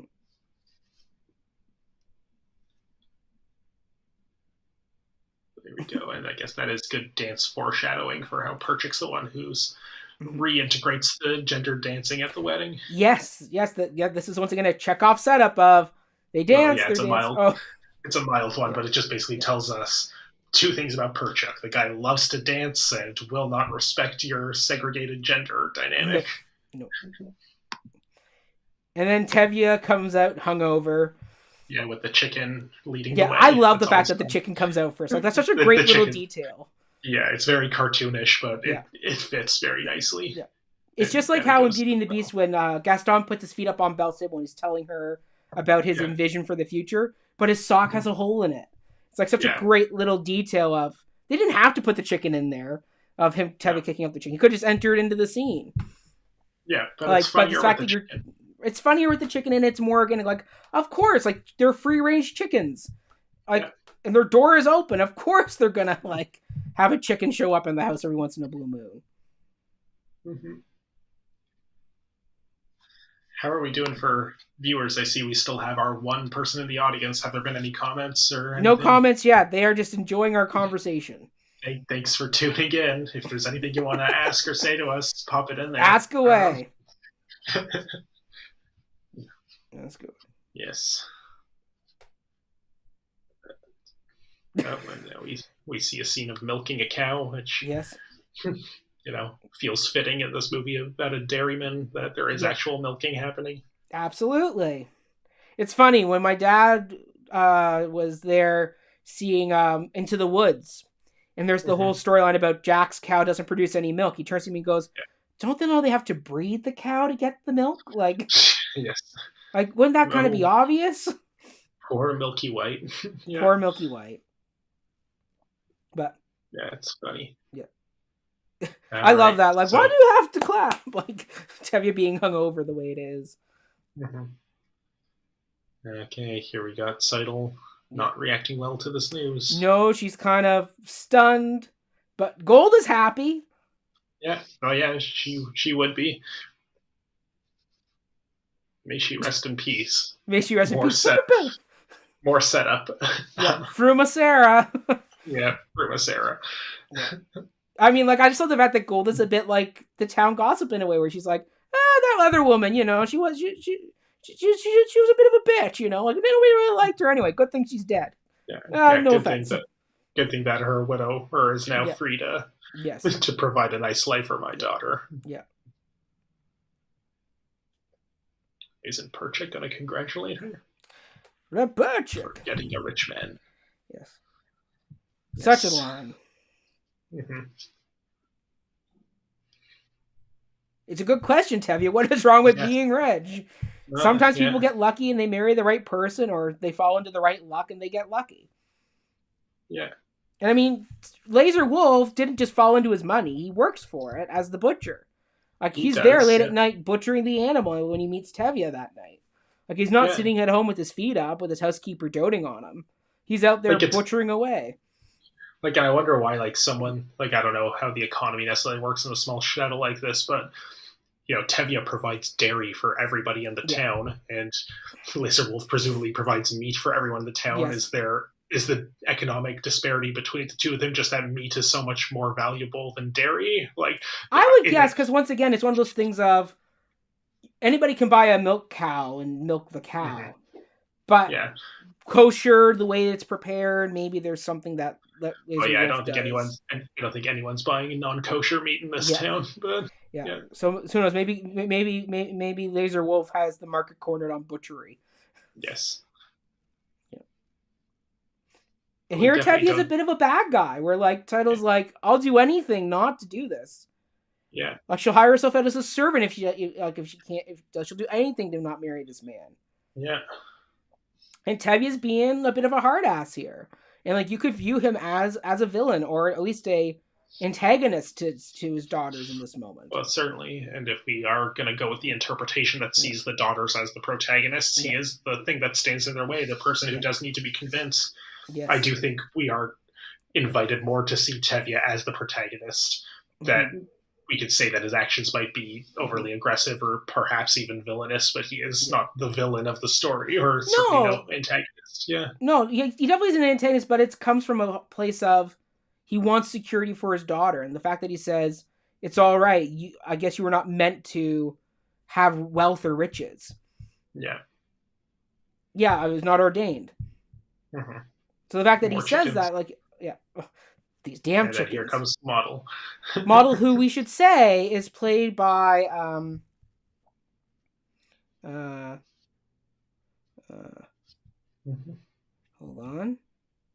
It's Leonard Fry was his name. Leonard Fry, yeah. Yeah. He Unfortunately, looks he like a passed away at letter. the age of 49 in 1988. Oh, that's sad. Yes. Mhm. Sadly, he passed away It's just, from AIDS. He died of AIDS. that's really sad, yeah. Yeah. I find this scene very funny because he just agrees that, okay, Seidel, it's fine, you don't have to marry Laser Wolf, and then there's this whole other second encounter about, like, get out of here, Model, I have to deal with my daughter's marriage, what am I going to do? Like, it's just, the dramatic irony in this is chef's kiss, spot on. Well, it's very, once again, this was written by Bach and Harnack, and they're Jewish writers, and this is a very kind of Mel Brooksian old school style of writing comedy. A lot of wordplay, a lot of kind of repeat the dialogue a bit. Seinfeld was the same type of thing. Like Larry David is Jewish as well, and he definitely has that energy to him too. Like it's an old school style of writing that you unfortunately don't see much anymore. It's kind of a bit of a lost comedic art, sadly. It's him. It's him. Himself. If you're mind or you're crazy. You must be crazy. Yeah. Now, what's weird is later on, I think it was in the 90s, Rosalind Harris ended up playing Golda to Topol on stage. Yeah, she aged up enough that she can now play Golda, and he was Tevia's still going. I mean, I don't love that. Just there's something oddly Freudian about it. Does not do it for me. I mean, Rosalind Harris, if you ever did come on our show, we would happily ask you about the experience of going from playing the daughter to the mother and what that was like for you as an actor. Yeah. If you're watching, thanks for tuning in. If you're the one, could you imagine if the one person who's watching this live is Rosalind Harris? That would Shout out to you. Get in the comments and let us know. But to whoever the one person watching really is, we are no less disappointed that it's you. You are the only you that there is. Thanks for tuning in. I love these monologue songs that he does. Yeah. They are America. You think you're doing? You're nothing. What do you think you are? King Solomon. Like, it's so great that the fact, like, they didn't have to make this musical. They could have just made this another monologue. But the fact that, once again, you sing when you can no longer speak. This feels like such an organic build of a monologue in a song. Yeah. Like, this is, like, exactly why you sing in a show. And because it's returning to the theme of tradition, it makes sense to bring back that musical motif of tradition. The thing that was set up at the very beginning is now being challenged for the first time, and we musically come back to that idea just as much as we do it thematically. Yes. Always about the sewing machine with this guy. That damn sewing machine. But I mean, I get why he would want that. I mean, you think you're the only guy in town who has a sewing machine. That really makes your tailor shop the place to go, and it will be, and it will make him financially successful because he can work a lot faster than the person who's just, sewing by hand. And it's a shame they cut the song about the sewing machine. There is a cut song about the sewing machine. Yes, which feels like no great loss, but it would be a funny culmination of Model's There character. is a on the Broadway revival recording. They actually did record the sewing machine song. It wasn't actually part of the Broadway revival. It was just they recorded it. Yeah, it was like a bonus track. Yeah, on the album. Yes, because that would be silly to actually re-include that song into the plot. They definitely shouldn't re-include that song. And then this is another great example of once again, you can't do the freeze frame because we did that last time. How are we going to do it? So instead they put them in the background, kind of looking like, what's that painting of like the American farmer Gothic. and his wife? Yeah, American Gothic, because you got like the two of them in the field there. Yes. Unheard of. Absurd. Gave each other a pledge. Like, I cannot see Frank Sinatra doing this role. I cannot see that. Yes. Like, what would this song even be like if he was? He'll be crooning it, man. He'll be Yeah, crooning it. Good old Blue Eyes. like, and Speaking that's of the Blue thing. Eyes, there was just a close up of Rosalind's Harris eyes, which are very blue. Yeah, like if Frank Sinatra did get the part, then this whole movie would just be a footnote in his career. It wouldn't. Yeah. It wouldn't be the classic. I think that it became, and Topol is such a huge part of that in this iconic performance. Yeah. When should we make the wedding? I love the reaction. It's like that slow realize of wait, what did you just say? Yeah. Well. And then I'm sorry already. Yeah. Great line. Yeah. And I mean, his logic is good. They're already so poor; they can't go down any further. Mm-hmm. Like, and he's at this point, he's already agreed to. It's okay. You don't have to marry Laser Wolf. So it's not like part of his reasoning is that, like, well, she can't marry you. She has to marry the rich man. He's already conceded that ground. Yes. So at this point, yeah, fine. If you're willing to scrub floors and be poor, then sure, marry the man you love. And I love this cut. What do I tell Golda? It's like such a great cutaway where it's like, what's he gonna do? But we're gonna cut away to this beautiful last minute addition song that we talk about in Fiddler Miracles. Yes, well, it's the titular song of that documentary. This is the titular song, and the fact they got the original Mottel to be interviewed, and he talks about how this song was a last minute addition because they had like a different song. They had the Now I Have Everything song that Perchik ends up singing in the stage show that was cut from the movie. But basically, they're like, this doesn't sound like Mottel. Mottel's more religious. He's more traditional. He would talk more religiously. So they wrote this whole new song for him. And I love Paul Crane in this. Like, just the energy and the softness he does to this song. Yeah. Like, you can, he's bubbling with energy, but there's such a like little boy energy to this song.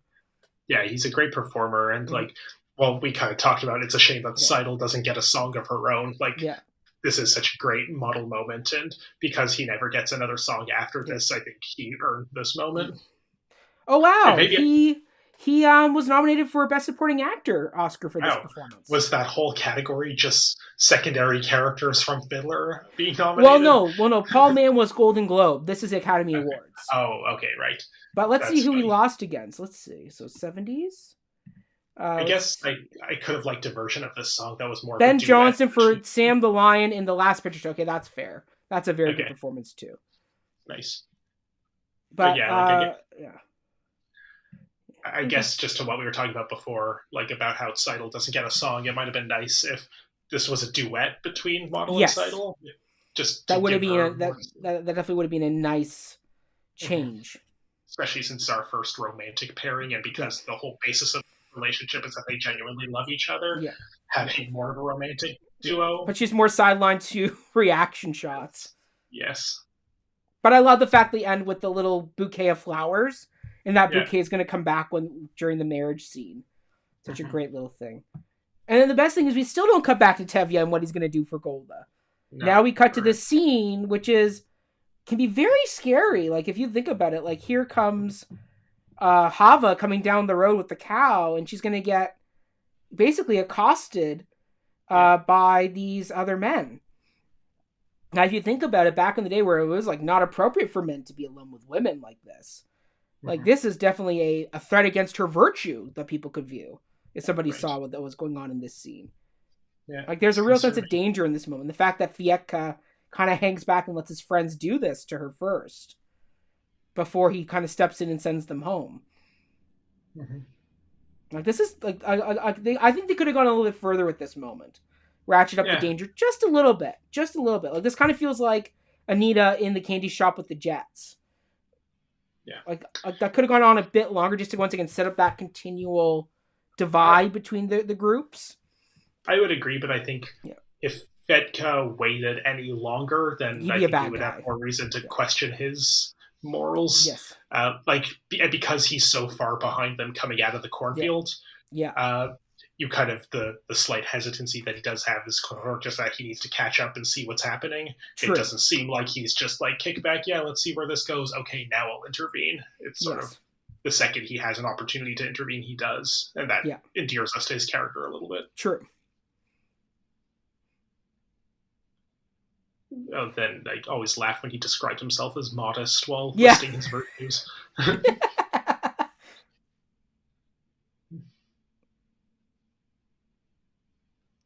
It would have been interesting if in the opening of Tradition we saw Hava in the village and just Fieka kind of catching her eye, or her catching his eye, because for some reason he wants to talk to her. And it's like, I wish there was like a bit of a moment in, like, just how we have Saito set up in the opening with Laser Wolf.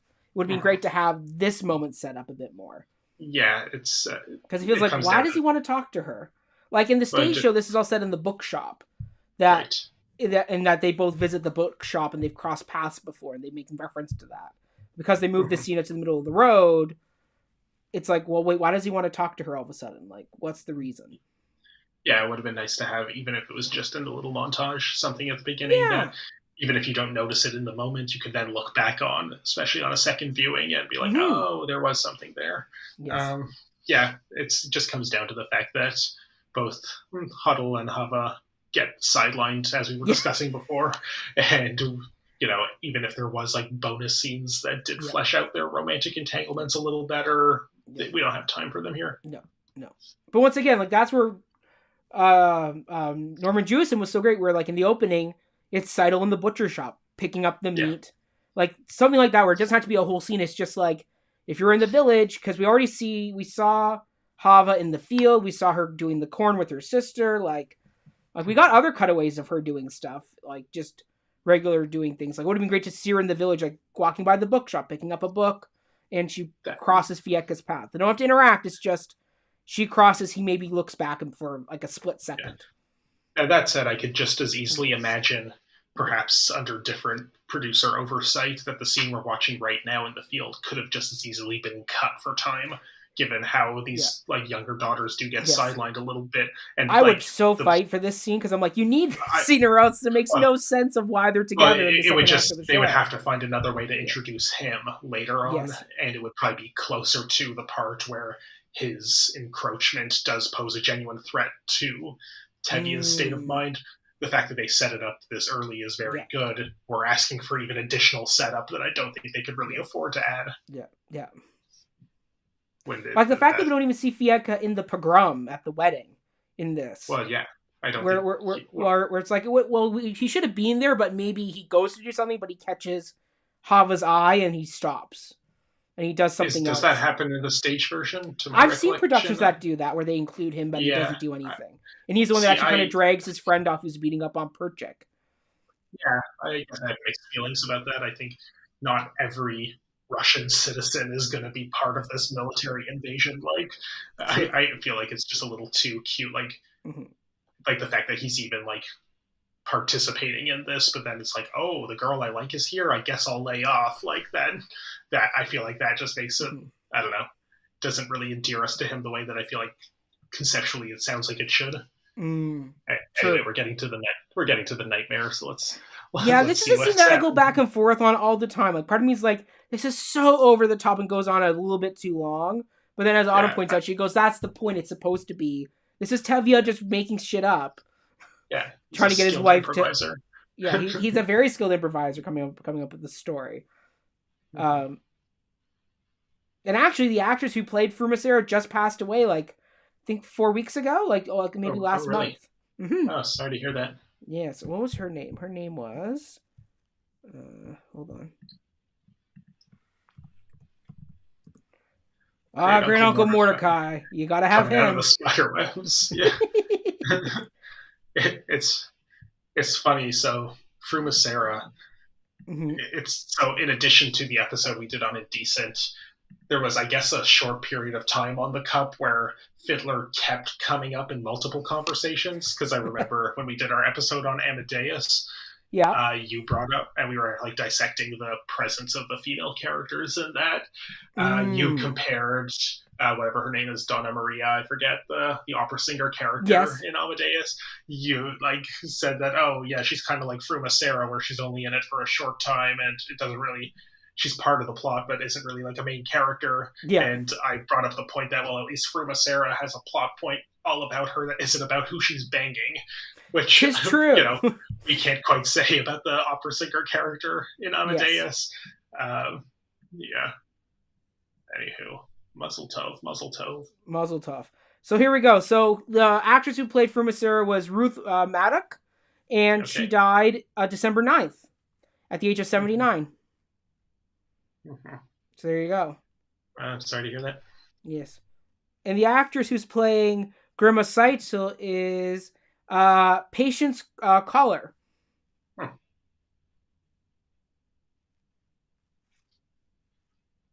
I also just love it feels like so theatrical that we have Golda and Tevye in bed, like kind of in real time discussing this nightmare while they're living in the middle of it.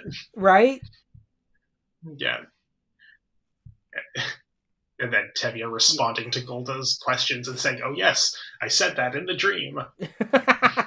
And actually, there's a bonus feature on my DVD of Fiddler on the Roof where there's actually a colorized version of this scene. Oh, I like that is not so saturated. Yeah, I think it fits it's kind of the anti-Wizard of Oz that the dream is more decolorized. Oh, and then of course you have a goat in a tree. Yeah. Could it be? Yes, it could. Rasputin somehow in here too now all of a sudden. Yeah. I love Golda's reaction because she knows who's coming. Mm-hmm. Fruma Sarah. And this is such like a Frankenstein, like straight out of like 1930s horror movie moment. This popping out of the grave like a zombie, or like Carrie in the final shot of Carrie. Yes. Spoiler alert for Carrie, I guess. And then of course you have like such a great makeup look to Fruma Sarah. Like she's in this like greenish, ghoulish dress, and you got like the sunken eyes. It's like it's just theatrical enough to work on film. Like on stage, they really give the makeup of Fruma Sarah like a big look. But in film, you couldn't do that. And the fact that this is a dream, even within the logic of the movie, I think makes it work. That it can't be big and over the top, and can't be because they're not trying to convince us that this is something that really happened. This is just the story that he's telling Golda, which makes it can be as silly as we want, and it still works. Yeah. And I mean, the fact that both Norma Crane and Topol are giving very big, very exaggerated reactions is like perfect. Like this is the one scene where you can be full on theatrical. Like the fact that you have like a painted backdrop there behind the graves in the wide shot. Like if they do do the remake that they've been talking about, I'd be very curious what this scene in particular looks like in a 21st century remake. Yeah, I don't know how you would do it. I feel like the temptation would probably be to do like some kind of big CG monstrosity, where we could really make this nightmare look like a nightmare, and I feel like that would be a mistake. But Meryl Streep will play Fruma Sarah. Oh, that would be a waste of her time. Also, I think she'd be too old. Like Fruma Sarah's supposed to be like she died younger. Yeah. And clearly wasn't liked by the community. This is very like Dickensian here, like the bed in the coffin. It's like very Scrooge. They're in their Christmas pajamas at the cemetery. Yeah.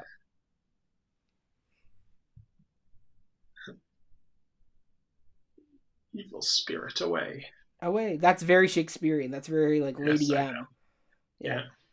And then we cut to her blowing out the candle. Yeah. Or blowing out the match when lighting the candle. I love how he's like still strangling himself. Yeah. I also just love how well this very silly plan went for him. Like you got the exact. And like I love Topol smiling and then stopping smiling when she looks at him. Yeah, it's so theatrical and funny, and I love it. Well, it's such perfect. Like once again, classic comedy double take of course she's going to believe this because he knew exactly what to tell her. Like it's your grandmother, Seidel, who came to me in the dream. Yes. And if that wasn't convincing enough, there's also a ghost that will haunt us if we and kill our daughter, like strangle her in her sleep. Like, yes, like just that cheeky smile. He's like, look at me.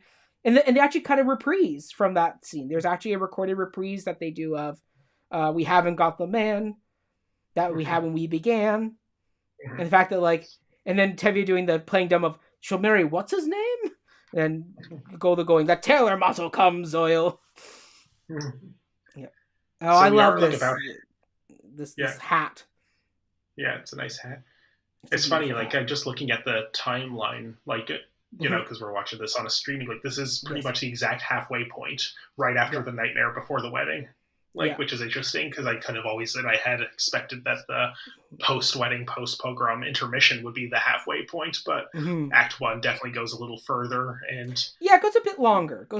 Yeah, which is typical practice usually. If one act is going to be shorter than the other, it'll be the second. Yes. But... And here's a new scene. So this scene's not in the stage show, this scene where kind of this Lenin-looking or Trotsky-looking guy with the picture of the Tsar there hanging over the background. Definitely not Lenin or Trotsky reporting to the Tsar. But he looks like him. looks more like Lenin than Trotsky. But, true. But yes, I feel like that would be if that's what they were going for, I think that's a strange image to evoke. Yes. I think, he is an aristocratic, And I love this little slow look of the constable where he's like, I don't want to do this. Because the fact that Norman Jewison talks about how in the commentary, he's like, in my mind, the constable's grown up in this town. He grew up with Tevye. He knows him. He knows what tonight is. And he knows if I don't do this, I'm out and they're going to bring in somebody worse to do more shit around here. So it's like, I have to do what I have to do. And he's like, I don't want to do it. And that's why he stops the pogrom at the wedding. But he has to let them do what they have to do first. Part of me wonders, could he have, depends on how loyal his men are to him, but could he have just done a mock version where it looks like they're making more of a mess and more violence than they actually are doing? Now one picture is blazing saddles in the building, like the fake village. Yes, that would be very funny. And it obviously doesn't fit the historical tone of this, but we just had a lot of silly scenes, so who knows? And I love the fact that we have real candles here. Like Norman Jewison talked about how when we do the wedding scene, a lot of the natural light was from the candles. Those are real burning candles. And I love Yenta and the butcher. It's they should have been a couple. They would have been great together. Yeah, they're both thinking better luck next time. This didn't work out for either of us. Yes. Yeah. I mean, look at the scale of this. This is stuff you don't get much anymore because it's all we can CGI the people in. It's fine. Yeah. But the fact that Norman Jewison had to find all these extras, get them costume, get them lit, such a beautiful old school bit of film work there. And of course, we had the Fiddler looking over the wedding. Yeah. We got our chuppah. Oh, is that what he's called? The chuppah? No, the chuppah is the tent, the canopy that goes over. Okay. Sorry, yes. And they're doing a little walking around in circles thing. Jewish weddings are very strange. I don't know what all these traditions no stranger than a Catholic wedding. They all have their own rituals and procedures, Yeah, I guess religious weddings in general are very strange. Yes. Yeah. Well, they are a tradition. Who knows why they do what they do, but they do it because somebody did it once and they went, oh, no, I want it like that. Yeah, I love walking around in circles. Can we just make that a thing? This is my mom's favorite song, though. Yeah, this is a good one. And she wanted this at her wedding. Oh, that's cute. We talked about in the very opening shot being the sunrise sunset.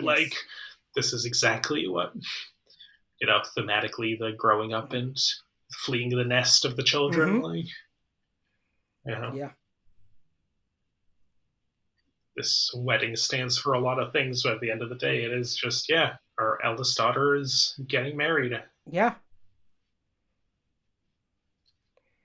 I mean, this is such a beautiful song. I mean, the fact that Bacchanal actually wrote lyrics for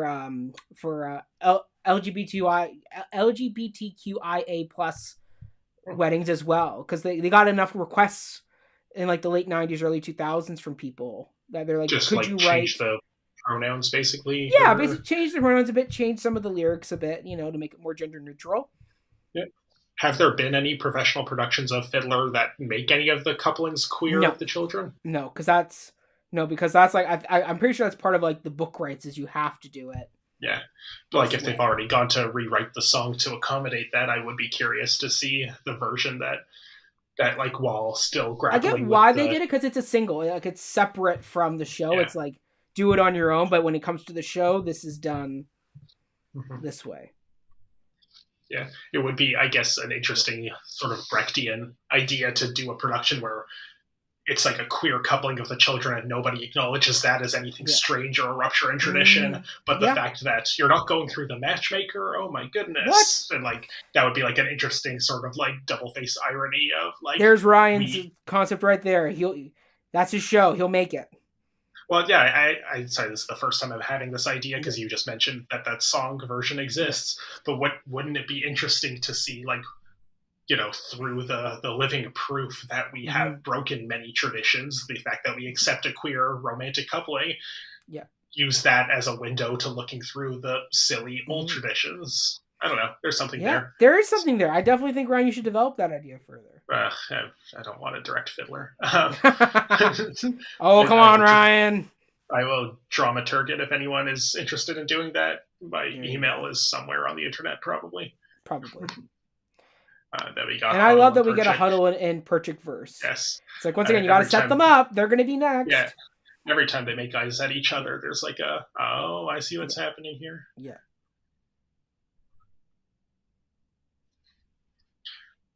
I say if anyone wants to do the idea that, does our one viewer who's watching is it you, Rosalind Harris? Let us know. Yes. Rosalind Harris, if you're producing the queer version of this while we're watching your wedding from the 70s. Yes. Have there been any comments in the chat? Just bots. Oh, wait, is our one viewer a bot? That's disappointing. No, I don't know who our one viewer is. They haven't commented. I think they're just enjoying our conversation. Okay. So the bots don't count in the viewer tally? No. Only humans. You gotta check the thing that says you're not a robot, and then they step on the glass. Muzzle time. The glass is broken, and now like we get into the true Jerome Robbins show off moment of the show with the wedding dance. And once again, like this is where like Norman Jewison as a director had to sit down and figure out how do you do this. And the fact that he paces this out so well with the circles and bringing that concept from the stage into onto the screen, and just the fact that like all the women's dances are lush and lyrical, so the shots are long and beautiful. But here, like this is all handheld, men kind of frenetic, like just those little details. Like that's something as a musical director in a movie you have to think about. That you can't just park the camera and it's like Tom Hooper and Les Mis, like. Everything was a freaking close-up. And I love that set of that set of match cuts where it's the backs of both of their heads and the people coming closer and farther from them in the dance. Yes. It's really well done. Great filmmaking. Good job, Norman Jewison. Good job, sir. If you're in Toronto, look us up. We'll happily come and sit and talk with you. We'll buy you a coffee at the Arbor Room, which I don't know if it was in your day, but that's the pub or little coffee bar in Hart House. That'd be great. We'll swing by the Norman Jewison stage and buy you a coffee at the Arbor Room. Beautiful. Yes. And of course, now we get the bottle dance. Yes, love the bottle dance. It's iconic. It's so iconic. I love the one clarinet guy you see in the background there. Yes, he's rocking it, man. He is. And he's probably playing to playback. Like, he's not the actual guy who did it in the orchestra. Yes. I don't. Just like the fiddler himself isn't actually playing on screen, this clarinet guy is just, fake blowing into this, like, funny wooden clarinet. Are most clarinets made of wood? I don't know. Yeah. I will say, like, when you see this dance done live, there is something truly incredible. Because, I mean, I know in the original Broadway show, Jerome Robbins had no magnets, nothing in the bottles to help keep them up there. It was like all meant for the actor's core to keep that bottle. Yes, I in would place. reckon that community theater production I saw when I was like 7 years old probably just fixed the bottles to the hats themselves. Yes. In some way. I doubt that they trusted community theater actors to keep them up balanced that way. Like look, just the movement detail in this is just incredible. Like the fact that they're going to go, and the fact the music builds, and they go down. Yeah. Like these dance moves would be hard to do even without a bottle on your head. Yeah. Then try doing them with a bottle on your head. Yeah. Like look, like their whole upper body does not move. Yeah. Everything is done from the waist down. They don't move. I love the orchestrations here. Mm-hmm. I recently bought the 50th? Yeah, I think it's the 50th anniversary 4 CD set of the soundtrack of Fiddler on the Roof. Mm-hmm. And they have some of the live on-set playback CD as one of them, and you can listen to this track on its own, and it's just incredible. Yeah, it's a great instrumental piece. It's gorgeous. Fun visuals. Yeah. Like it has such a joy and energy to it. Like it has such a wonderful just drive. Like I hope when they like if they do this remake, I hope they don't cut any of the dances and just keep them in and let them be what they are. Mm-hmm. Well, I think they would recognize that the dances are an iconic part of what people like about it. Yes. So they might find ways of like tweaking them or making them their own. Oh yeah, I don't think they would. Yeah, like the Broadway Revival redid the dances in their own way. They didn't do the Jerome Robbins choreography. Yeah, but I don't think anyone would look at this and be like, we don't need a bottle dance. The bartender. Yes. This guy is so funny. He steals every scene he's in. Mm-hmm. And he is it Mendel? Mendel or Mordecai, or there's too many people in this town. I don't remember his name. Maybe he's Mendel. Mendel the innkeeper. Yeah. Also, I love standing up. Yeah. Renuckum is the beggar. Avram. He's Avram. Avram. And he's played by Alfie Scope. And he was part of the voice cast for the Christmas special, Rudolph the Red-Nosed Reindeer. Oh, really? Was he the lion from the Island of Misfit Toys, perhaps? Or Yukon? I don't know, but he is from Toronto. Well, he was born in the UK, but he died in Toronto, Ontario. Just in 2021 at the age of 101. Wow. Yeah. So he was Avram the bookseller. Mm-hmm. Nice. Yeah. Let's see if it's him. It's either that or Avram's the one that reads the newspaper to everybody all the time. Mm-hmm. Let's see. Yeah, we talked about in one of the other reviews how. He's the bookseller. And we talked about it, was it Jerome Robbins in particular, but somebody in the original production thought it was very important that every minor townsperson had their own name and profession. Absolutely. And it definitely adds to the texture of this world. Yeah. And this is the scene that opens the Fiddler journey to the screen. Yes. Right behind the scenes. You can keep your diseased chickens. Yeah. It's such a great old man argument, too. Mm-hmm. Come on! Like, this is supposed to be my wedding. What do I do?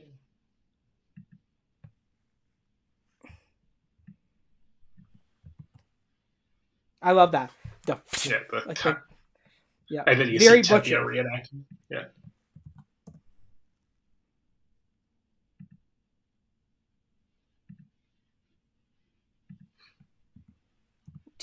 Of their wedded lives. Yes, I gotta get off stage now. Yes. Like, Laser Wolf does nothing wrong here. No, he's pissed for a reason. Yeah, but and he's being the bigger man, which is you can't say the same about Tevye here. No, Tevye kind of lets once again, but that's a human emotion. Tevye lets his anger get the better of him in this moment. That's such a great dig at him that I don't have to listen to you pontificating. It's fair point. Mm-hmm. Fair point.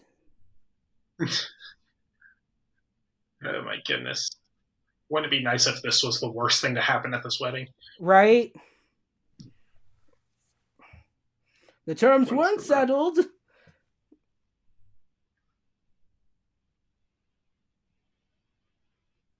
I love it's like, Rabbi, settle this argument for us. Yes, He's like, let's sit oh, let's down. just all sit down and eat. It's like, oh, okay.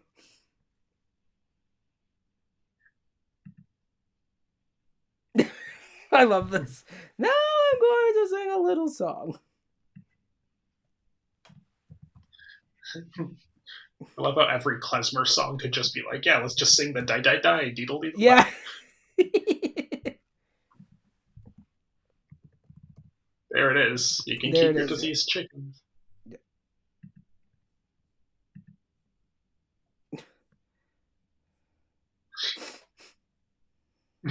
Poor model. I know. He's like trying to like, this is my wedding and you're taking away my food, my chickens.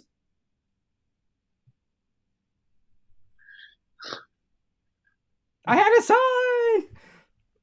And then of course in comes Perchik to settle the score. Yeah. Let's dance, folks. Yeah. Everybody dance. It's all nonsense. Right. It's all nonsense. He's a radical.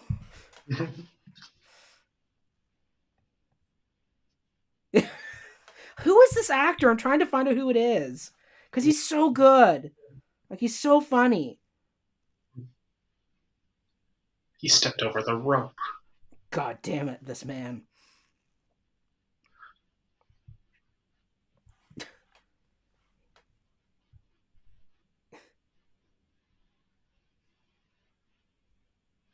It's so funny that, like, it's like when somebody says, like, oh, you love your girlfriend? That's so gay. Like, it's a sin to dance with a woman. It's like,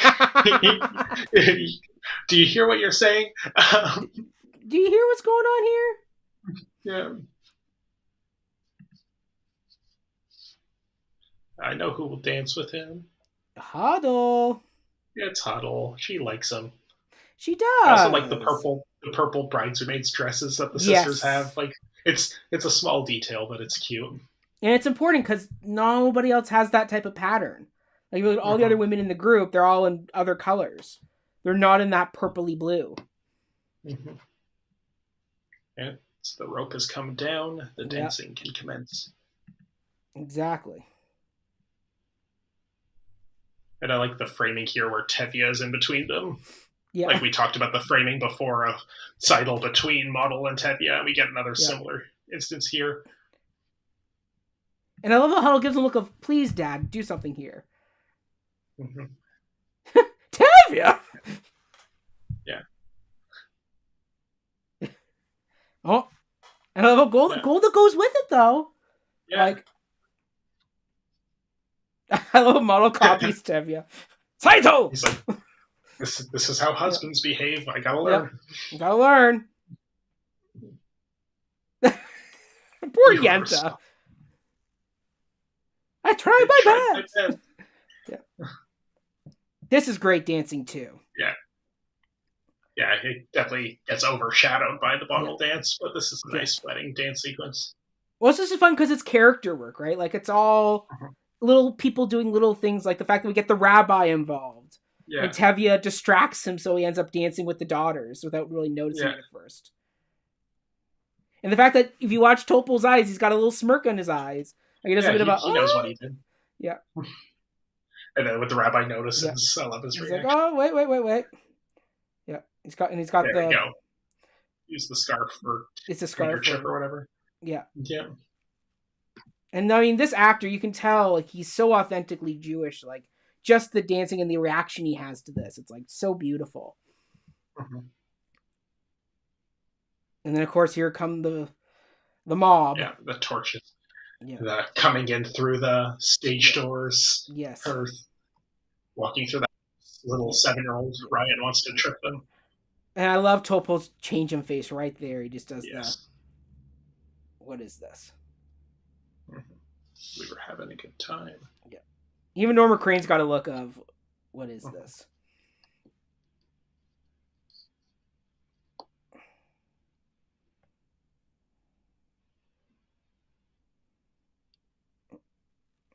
Just so tragic that this was acceptable. This type of shit was tolerated.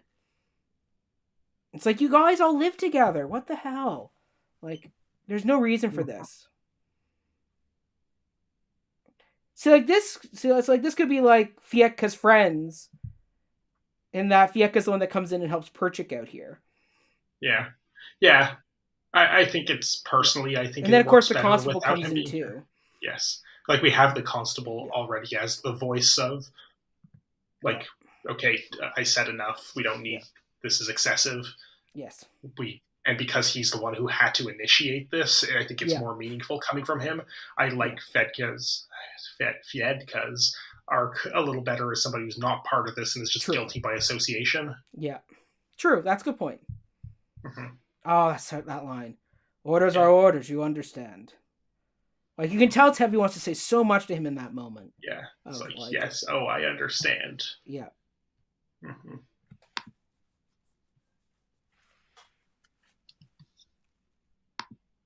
Sorry, mine's buffering again. Oh, okay. Here, I can pause for a minute. No, I just fixed it. I might be a couple. Okay. What timestamp are you at right now? 1:49:41. Okay, I'm a little ahead of you, but okay. Well, what we'll do, we'll pause once we get to the end of the scene with the. Sure, and that might be a good time for a visit to the lavatory. Yes, that's true, because that is the intermission break. Yes, exactly. Yes. Clean up. Like, you can tell how broken he is in this moment. Mm-hmm. That he's like, and we'll see this kind of moment again when he's heard about what happened to Hava in her conversion. Like, it's just that thing of he's got to keep going because his family, but you can tell he just wants to stop and break. Like, he's so just distraught by what's just happened. Like, his daughter's wedding day, and this is what it will be remembered for. It's a pogrom. Yeah. Why? Yeah. And I mean, I think it was either Bach or Harnick talked about how when they saw this scene out live in the theater, and there was a reaction from like a elderly immigrant Jewish couple. They're having a physical reaction to the program, and he's like, they've seen this for real. They've lived this moment for real. Okay, and what a way to end the first act! Like, yes, entr'acte. I mean, Autumn always said the end of the first act should be the purveyor of false hope. So I guess in this it's the like the thought of it can't get any worse than this, right? It's got to end on a happier note for them. Mm-hmm. Then it's no, no, sadly not. Here we go, and cut to black. Yes. Okay. So we 1:51:32. Yeah, so I see the entr'acte because I was a little ahead of you was playing. Okay. Like, they have the whole thing. So why don't we just skip our videos ahead to right when it ends, and then we'll pause there. The end of the entr'acte? I love the entr'acte. Yeah, like it's just a still. Too far. It's just a still image of music. I don't know how long it goes on for. Goes on for a bit. So maybe you see if you can find it, then give me the timestamp. Well, why don't you go to the washroom first, and I'll find where the end of the entr'acte is. Sure thing. You don't need to go yourself, or we'll I'll vamp for a bit. So they're not staring at our empty screens, you know. Sure thing. Entertain our one follower. I shall entertain them. Okay. 1 second. Do I have my key to get back into this little office? Good question. Make sure I have. Stand by. And I'm watching the entr'acte right now. The gorgeous music. We're getting the sunrise, sunset music.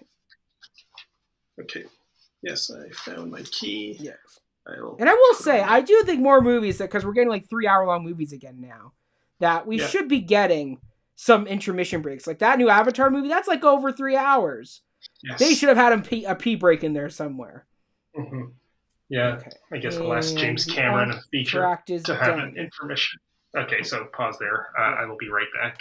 I'll be quick. You'll be right back. I hold the fort. Okay, take care. I hold the fort.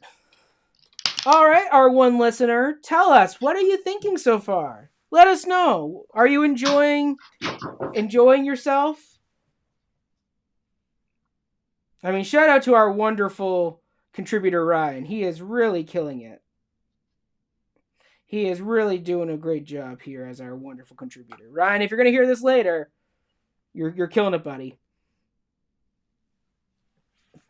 But yeah, I mean, let us know, who would you want to see in the new cast for the upcoming revival. I mean, when Ryan and I saw the documentary Journey to the Big Screen, and then we did the Q&A with Rosalind Harris, I asked if Rosalind Harris would be interested in coming back to play Yenta the Matchmaker, and she said she would be open to it. So anybody who's casting and listening, I think they definitely should reach out to her to see if she would come back and play the part, because I think that'd be a very good give over of the role, kind of like how when they did the West Side Story remake, they brought Rita Moreno back to play the version of Doc, or she was now Valentina. She was basically the Doc replacement. She was Doc's widow. So that was really great. So yeah, I would definitely say bring her back. And I mean, my dream would be Mandy Patinkin as Tevye, but he may be getting up there because Mandy Patinkin is how old is Mandy Patinkin? Mandy Patinkin, I think he's in his 70s. How old is he? He's 70 years old this year. He just turned 70. He was born in 1952. So, I mean, he's definitely up toward like when Topo ended his run, he was 73 when I was supposed to see him perform. So I mean, he definitely will be up there. I mean, if not Tevye, then you definitely should get Mandy Patinkin to play Laser Wolf. I think that'd be a really good alternative. And I would say go back to the stage cast. Like, go back and see what actor could play it from the stage. I mean, it'd be great if it was an unknown introducing performance as Tevye. I think that'd be a great way to kind of introduce him, just like how we got Rachel Zegler. As Maria in West Side Story. That was her first big role, so I definitely think there's some really good options there. So, and Ryan is back, everybody. Hello. We'll bring you back onto the screen. There you are. Sure. I was off screen. Cool. You were off screen for a minute. Yes, it's all good. So shall we continue into Act so 2? What's the timestamp? I'm at 1:53:20. 1:53:20. Let's see if I can get that exactly. Dramatic drum roll for Ryan. There we go. Perfect. All right. We'll start in 3, 2, 1. And here we go. Boom. I also, so right now, just timing wise, we have like about a little over an hour left in the movie. Yes.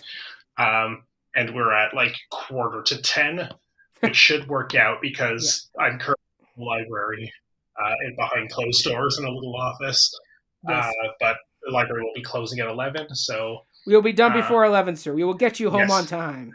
Yes. I'm not even worried about getting home. It's more just about not getting kicked out before we get to the end of this. So let's keep we'll keep pausing to a minimum to ensure that this works out. After a certain point, though, you might be hearing the intercom saying, like, the library will close in 1 hour, in half an hour. And so ignore that if that happens. All right. I love the fact that we get a season change at the top of the opening act. Like, we've gone from, like, spring and summer to now we are in the fall, and we end up in the winter when they eventually crunchy leaves. Yes. And of course, we open the new act with another monologue to God. Yeah. It makes sense, since the last thing we saw was the trials and tribulations that remind Tevye that, his position is not secure. Yeah. And we know, like this is also a great way to kind of give some exposition to the audience, like, Motul and Seitel are doing well. He's almost got his new sewing machine. Can you help him out with that, God? Like, it's a great kind of way to kind of catch the audience up on what's happened in these like months since we last seen. It's funny because it's expositing clearly for the benefit of the audience, because an omnipresent God would clearly know how Motul and Seitel are doing, but the audience is the one who needs to get caught up on this. And here we go. So, Ryan, you're talking about how does Tevye make money, and now we're seeing him take a basket of corn. Yeah. So clearly this is a trade, like a dairy for corn situation. Mm-hmm. Whether that's feed for the animal or feed for the family. We saw a lot of corn in his barn during So If I Were a probably Rich then it's Man. probably feed for the corn or feed for the animals. For his horse and all the cows to eat. That's an interesting shot that we get to see a shot of the Yeah. sky. Yeah, like is this God? Is that what we're looking at right here? Is that supposed to be God? Like the way that it does the first shot of Tevye looking at his tennis ball, and then we see the sky. I think that's clearly the implication. Yeah. Did you ever see the Andrei Tarkovsky movie Nostalgia? No. Yeah, it's funny. Well, it's not funny. It's not a comedy at all. But there's this like weird segment in the middle of it where like we hear this just like voiceover narration from God very suddenly in the middle, talking to an angel about why he's not going to intervene in the character's like action, and like it's just funny that like I see a cut like that to a shot of just the sky in here, and I sort of expect something similar, but I think the silence speaks volumes in terms of God's relationship to the action going on here. Now, Ryan, here's a question for you. So, in the stage show, Perchik gets a song after him and Huddle get together. He gets a song called "Now I Have Everything." Mm-hmm. But they cut it from the movie. Actually, they wrote another song for Perchik to sing in the movie called. Hold on, I can tell you because I have it on the CD. It's called, and you actually can hear it. Like they actually do release the recording of it. So if you do want to look it up, you can. But the song is called. Hold on. It is called. Fiddler. Okay, here we go. It's Miracles. Any Day Now. Any Day Now. Yeah. Interesting. Yeah. Mm-hmm. So that was written for the movie? For the movie. It was written specifically for the movie and they still cut it, yeah? Yes. Huh. So what do you think about them about not giving Perchik a song? Does that undercut his character that only Model gets a I don't think it undercuts it. Like of the three in-laws, he's the one who gets the most screen time, at least in the film version.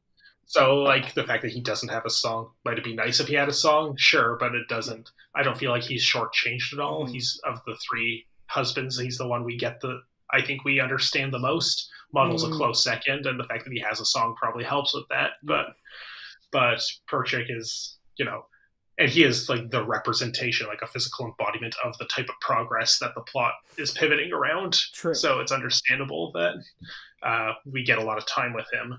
I'd be curious, I'm sure I heard the stage song that Now I Have Everything when I seen the stage version, but I'd be struggling to remember how it went. Now I have everything. I don't know what everything's for. Oh, yeah, that sounds familiar. Yeah. But see, they took all the argument, like they took the song and made it into a dialogue scene here, kind of. Right. I mean, it also makes you kind of question, would Huddle and Perchik be a good match? Because he keeps talking politically and straightforwardly, and she's going to the emotion of, and marriage and love, like, and affection. It's and affection is her go-to. Yes. Line. Well, the thing we never do get to see their married life together. He instantly gets arrested, and she follows him to Siberia. Yes. But that frozen wasteland. But like, it is, and it maybe goes back to the fact that their whole like early courtship was bickering, as we even see in this scene. Like, I have a hard time picturing a very happy married life between these two, even if it wasn't in Siberia. So yeah, that's the one thing about them. It's like you bicker a lot, and there does seem to be some genuine affection. But is this like first young love, or is this something else? Mm-hmm. Do they have the energy to sustain him? Yeah, like at least like Model and Seidel have known each other since they were like little children. This is a love that's cultivated over a lifetime. These two just met each other like maybe a couple months before this scene we're watching. Well, I mean, Seidel has a baby, so it seems to be like there's been at least 9 months. Okay, fine. That's something at least, but they don't necessarily get to spend as much time together as we'd hope. But mind you, the song "Do You Love Me" brings up the fact that Golda and Tevye did not know each other before their wedding day. Well, that's what I'm saying, and I think we all agree that sure, it worked out for them, but there's probably a lot of marriages where it doesn't work out. Yes, it's not the strongest foundation for a loving union. Yes.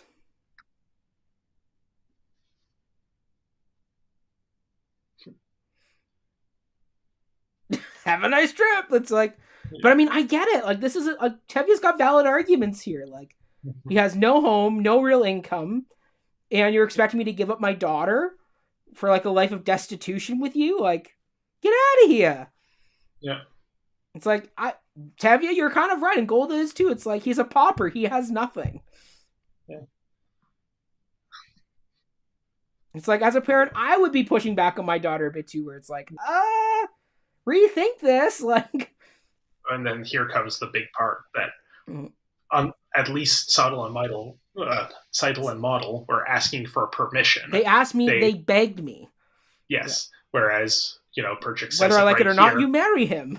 Yes, we're not asking for permission. We're asking for your blessing. We will get married regardless of whether or not you approve. Which, I mean, we would love to have your blessing. Yeah. and that's kind of this interesting intermediary step. Mm-hmm. Like, that's obviously what happens with Chava as well, that we will get married regardless of whether or not you approve. Yes. But this, we are having a test case of that with a Jewish suitor that still feels like a radical change, but is not beyond the acceptability threshold.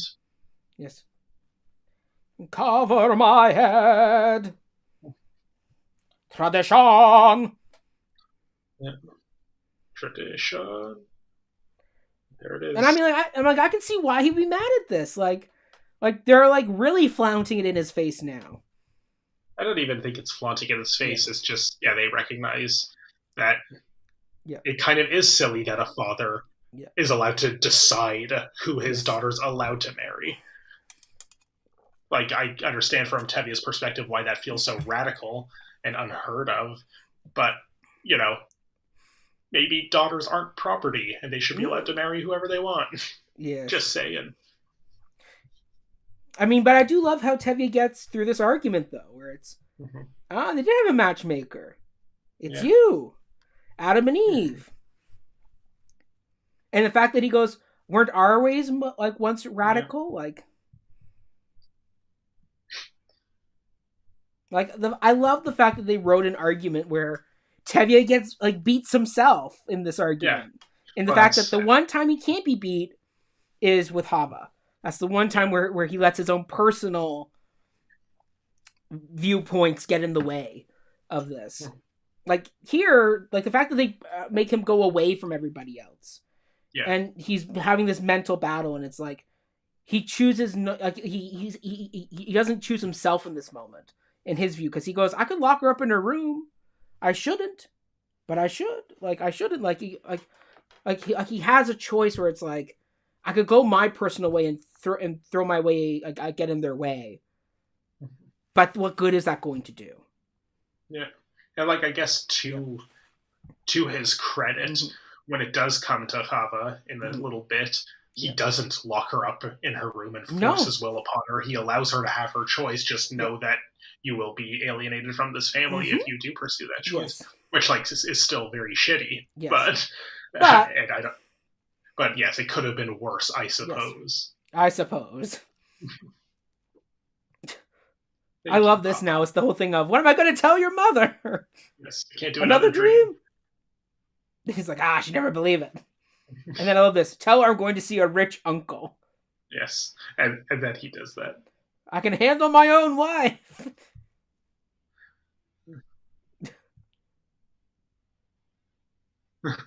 He has a rich uncle. I love how he uses the argument that Perchik gives him, and Golda sees right through it. She's like, really? We're going to do this? Like, come on, buddy. The communist has a rich uncle, really? Maybe estranged.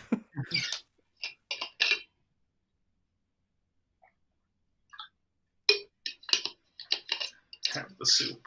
Have the soup, it's warm. I love this too, where you see him settling down, but really he's on the edge of his seat so he can bolt out the door.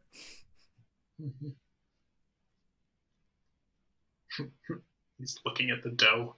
Yeah. It's you could have played this comedy a bit more where she either could have been plucking a chicken or something a bit more violent. More and having more close-ups on him wincing. Yeah. Some physical comedy in the end. Yeah. I'll eat later. What? Yeah.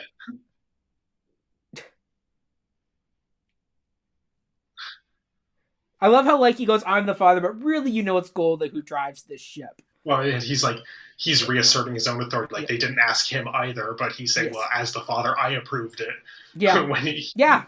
And that makes it okay. Yes. When he, they didn't give any consent. Yeah. I hear he has a rich uncle. Yeah.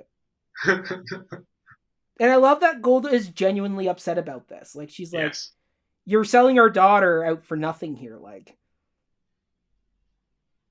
but like, this is my favorite song of the whole show. I have to say, like, this is the song that melts my heart every time. This is like, I'm like, when I get to my 25th wedding anniversary, should I get there, you damn well believe my partner are going to sing this song to each other. Oh, that's cute. I'll find a partner who likes to sing. I know, that's part of the thing I got to do. Yes. Yeah. Like, we had a lengthy conversation about this song in one of those other reviews we did. We did. We talked about, do they actually have a genuine love for one another? And I would argue, yes, they do. Like, I would argue by the end of the song, they find they do have a love for each other. Yeah, I would argue they do. My critique at the time of this song is that for all of the play's like radical intervention and proposing that the matchmaker system doesn't work, I feel like this song kind of backpedals and says that here's a success story of it. Maybe it's not so bad. Which, you can hear my full thoughts in that review. But yes, I mean, I would say this. I wouldn't say this is a backpedal. I'd say it's more. It's a genuine fear of they're setting up. Does she love him? Like, is there a genuine love there? And it's like, oh, good, you actually did it. We lucked out because I mean we know what happened with Frumacera and Laser Wolf. It wasn't a happy marriage. And Yenta talks about the fact that her husband died without giving her any children. Yeah, and left her single. Yeah, like in my view, like right even though it turns out that they do in fact love each other, the biggest indictment of the matchmaker system is that they even have to ask that they went into this marriage not knowing if they would love each other.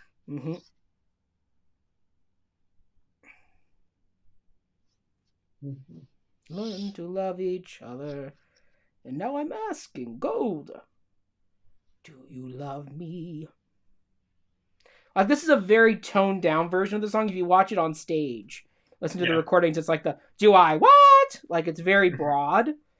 Yeah. But like the fact that Norman Jewison was very kind of toned in and toned down on this. Yeah, I think he recognized that the song is a big moral center. It is. Like, thematic piece of the whole the whole show. So. Yeah. This is what's gonna sell the whole thing. And I mean, Topol and Norma Crane, they do such a good job together. Yeah. I mean, I think it was, I forget which documentary it was, but they talk about, there's somebody in one of the documentaries who talks about the sex life of Golda and Tevye, and that in this song, you need to feel the chemistry. Like, they have 5 daughters, so clearly, like, there's some passion in this marriage. It's funny, you bringing up the sex life of Tevye and Golda, something I've literally never thought of before, which it makes sense that they have all these daughters, but now I'm just dreading the fact that fan fiction probably exists somewhere on the internet where somebody has written very erotic. Oh, I don't want to read that. I don't want to read that at all. That's like me watching The Crown, like the first few seasons, and seeing Philip and the Queen being romantic with each other. I'm just like, no, they're like my grandparents. No. Well, yeah, at least when it's like Matt Smith and Claire Foy and they're like young and hot, like it's true. You can kind of get behind it, but Jonathan Pryce and Imelda Staunton, less so. Yeah. Now, this is a new scene that got added. Yes. We don't see this scene. Like, once again, this is a great example of, in film, it's show, don't tell. Because we hear about what happens to Perchik in Moscow. We never see it. Here, it's like, okay. And I mean, you have to realize, like, this was filmed in the late 60s, early 70s, because this comes out in 71. Like, and you're in Yugoslavia. Yeah. Like, you're on the doorstep of Russia here, and you're reenacting very violent moments of Russia's history. Like, yeah, I remember in one of the reviews we did, we talked about, or it came up in one of the documentaries about how, probably in the Fiddler's Journey to the Big Screen one, because it's more about the movie, it was specifically about how filming in Brezhnev's Russia, impossible. That's America's enemy.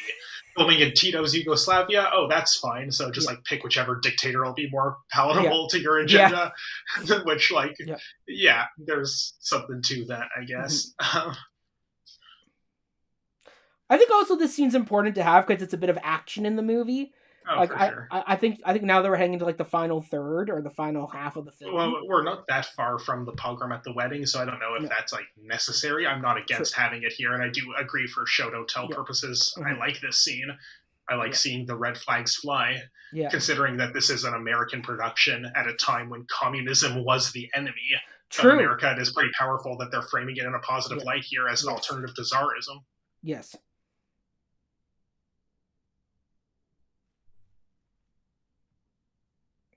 Yeah, this is a very violent moment. And the fact we get the Les Mis moment of wave the flag. Yeah. But this is actually before Les Mis, because this is 71, so Les Mis is until 85. 71. Oh, why did I think it was 74? No idea. Neither do I. This is a great moment between Seidel and Yenta here. Like the letter, it's like, oh, it's open. So it happened to be open. Like the fact that we keep checking in with these little side characters like Laser Wolf, like Yenta. Yeah. Or Knuckum the Beggar. Like the fact we keep seeing them so they keep the community alive throughout the show. I mean, it is sad they cut Yenta's big Act 2 song about rumors and gossip. And then there was a new song added for the revival, which is all about the changing ways and how Yenta's going to be out of a job. Yeah. Just as Shalom Aleichem wanted it. Get rid of all these matchmakers. We don't need them.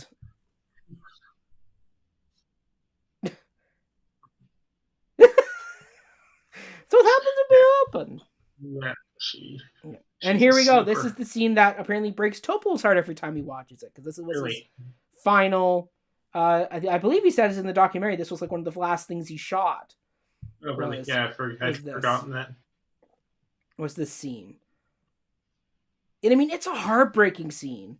I mean, you have to think like he still thinks, oh, I still have 3 more daughters, not realizing that one of them's going to go off and, convert. So he's like thinking, this is the worst that can happen to me is this moment that he's probably never going to see his daughter again. Yeah. Like she's going off to Siberia. She ain't coming back. And part of what I love about this too is that like Tevye probably goes into this scene thinking that like, see what happens with the choice you made, the man you married, what regrets you must have. And the fact that Huddle doesn't, that she's like, yes, I will go to Siberia to be with my husband, the man I chose. I could have married Laser Wolf, probably. I mean, he's still he would have married me. He didn't. Does he want Seidel specifically, or just one of these daughters? Yes. But like she could have made a safer choice, but she owns the choice she made. She's not regretting this and thinking, oh, great, now I got to go to the coldest place of this terrible country. Well, the fact that he talks about the fact that he writes you and asks you to come to that frozen wasteland, she goes, no, he didn't ask me. This is my choice to go to Siberia and be with him. And the fact that it, once again, just as you said, really Seidel should have gotten a song with Model in Act 1. The fact that we do get a song with Huddle in Act 2, that's her making the argument of why she has to do this. And like the fact that Perchuk's songs have been cut, but we don't lose this one, I think it works well. If something has to stay, I prefer it be this one. Oh, it has to be this one. Yeah, what's the song Far from the Home I Love. Far from the Home. I always forget the title of this one. But it's a beautiful song. It is. It's a very memorable tune, yet I can never remember what it's called for some reason. Jill would do a great job with this song. Oh, yeah, probably. Add it to her book. Sure. And the fact that the actress talks about in the documentary that she wasn't a great singer. That she was worried that her singing wouldn't be up to snuff. But that the music director worked with her and got her to do it in such a way that it worked. I mean, this is very much kind of like the Anne Hathaway performance in Les Mis, where is it like the most beautifully sung song? No, but the emotion is what holds this moment in place. Yeah. And then we get a flashback. Flashback too. And like good casting for this little kid that they got to play the younger version where she does look like, this, I believe that was her when she was younger.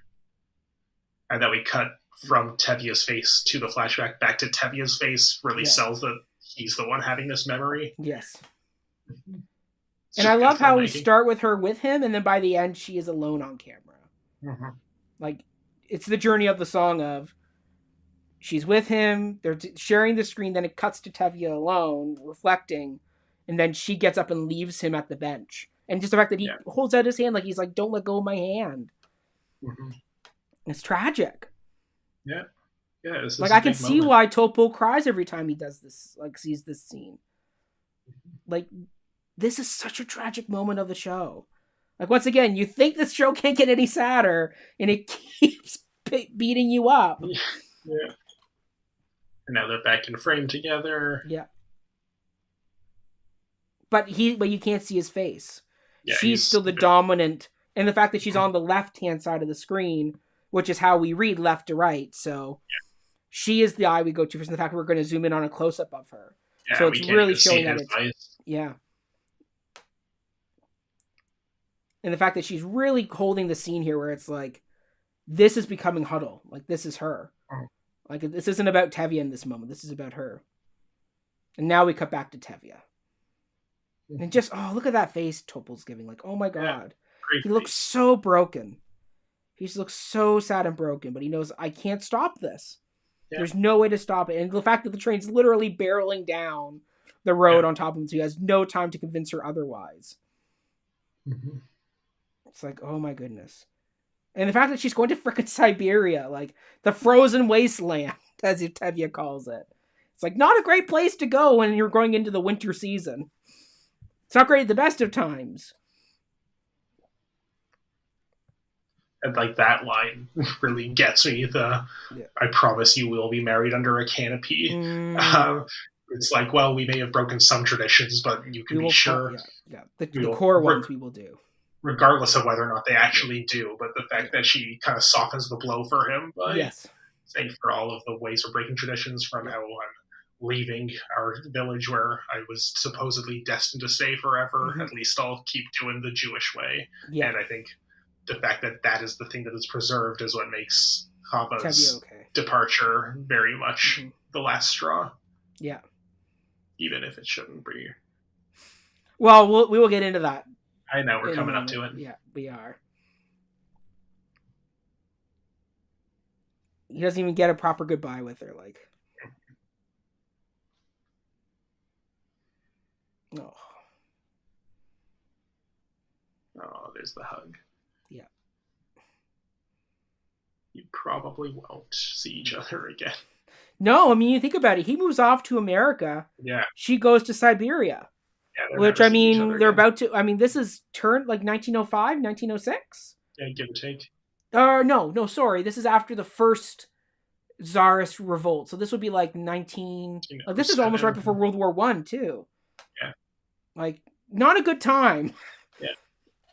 Yeah. Like, maybe 1910, I think? Maybe, it's like before World War I. Mm-hmm. Let's see, what year? Well, because, the actual successful Russian Revolution happened at the tail end of World War I. Yeah, 1917. Yeah.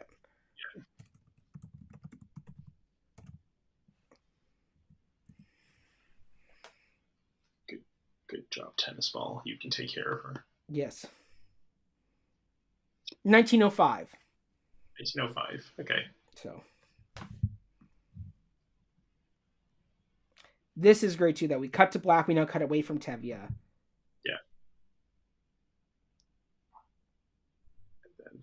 Here we are with our good friend, the rabbi. Yes. And I mean, this is a beautiful set. I mean, they talk about it in Fiddler, Journey to the Big Screen. Yeah. The fact that these places didn't exist because the Nazis destroyed them all. So they had to rebuild this set. And they went from archival photos they had. Like, what a beautiful set they built. Mm-hmm. Yeah, it's really nice.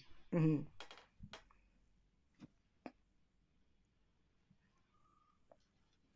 I love this, the fact that, like, surely there's good things, but it's like, no, it's the news. The news feeds off negative stories.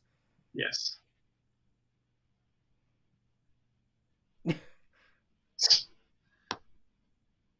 This is great. What's that literary device where it's like you think it's one thing, but it's another thing? Because they call it a new arrival. You think it's a baby. Yeah. Yes, it's a bait and switch. Yeah, it's the sewing machine. Yes. Which, like, even if we don't get the sewing machine song, they still Yeah. do a good job of making it present Yes. in a memorable way. Yeah.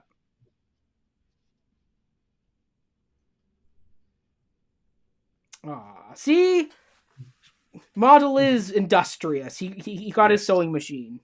Got his sewing machine, and isn't it great that he didn't have to wait for this moment to get married? Exactly. Yeah. It's also crazy to think that he was working as a tailor without a sewing machine. Like, Right? think about how labor intensive that would have been. Very labor intensive. And I love the fact that, like, something so simple to us of, it's a sewing machine. Yeah. But you forget that in 1905, this was like, oh my god, this was like technology that they'd never seen before. Mm-hmm. Like, just the awe of that moment. Yeah. And in fact, they even asked the rabbi to bless the sewing machine. Is there a blessing for a sewing machine? There's a blessing for everything. It's true.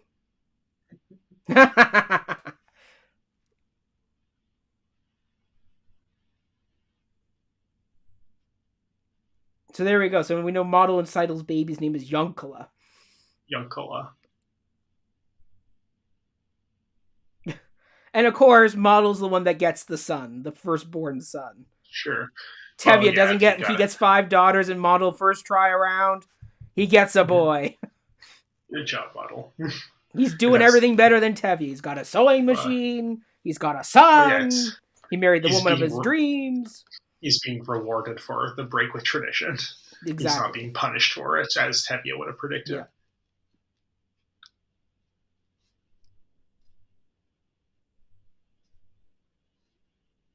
Damn. That's some impressive. Oh, we got some canoodling. Mm-hmm. Now, see, I don't get why they would do this out in public. Like, everybody's around them out here. Yeah. Like, that's where I'm like, really? You'd be canoodling and under a canopy bookstore here? I guess that's the foreshadowing of marriage under a canopy.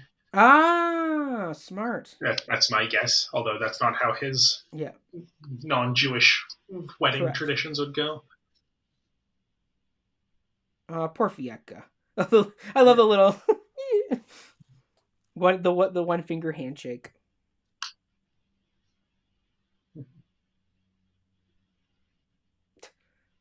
The most awkward introduction to future father-in-law goes to. Yes. Well, it's not like they're going to have to, spend Thanksgiving dinners together, so whatever. I mean, that could be a spin-off. Hava comes to America. Guess who's coming to dinner? It's Fieka and Hava with Tevye. Well, you don't have to guess very hard because they know who she married. True. Yeah. Speaking of Sidney Poitier, who, oddly enough, keeps coming up in this type of conversation. It's true, he does. Oh, yeah, I mean, Jewison were collaborators. Yeah.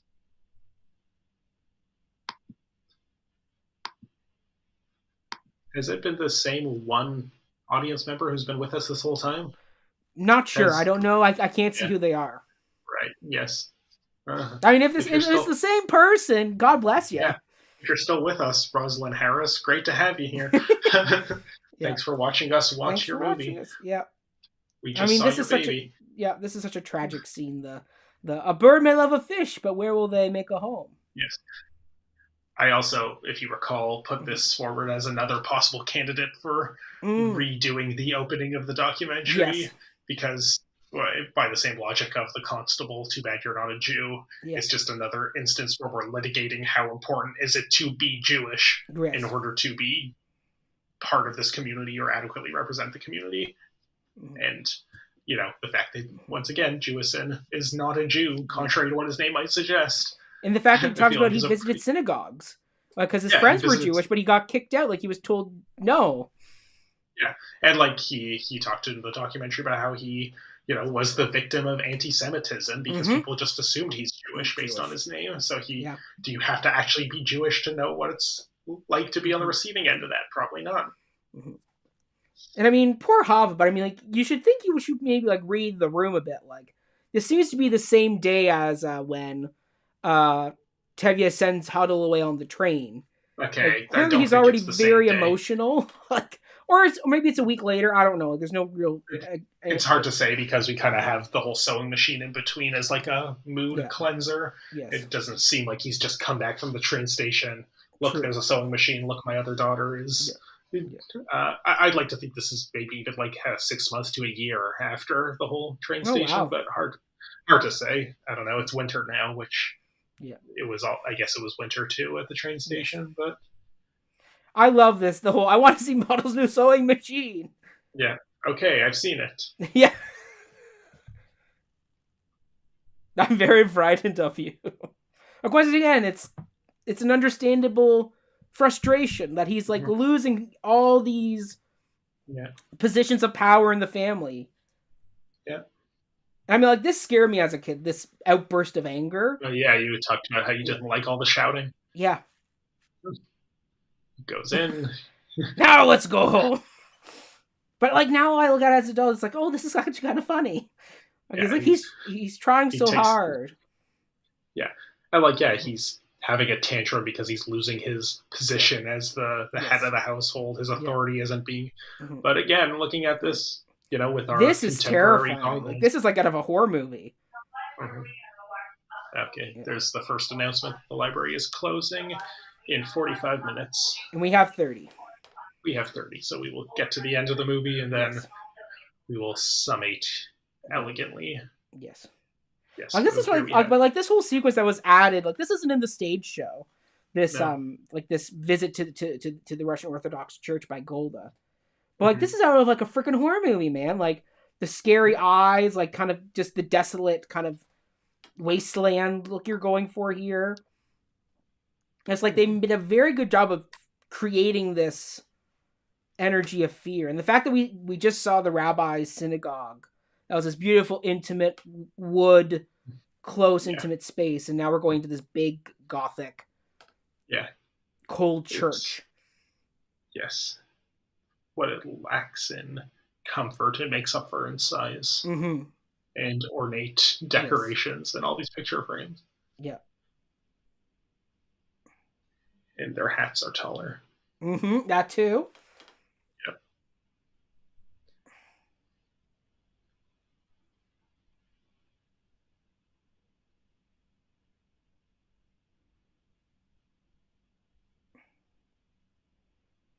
Like, you feel the dread of this moment.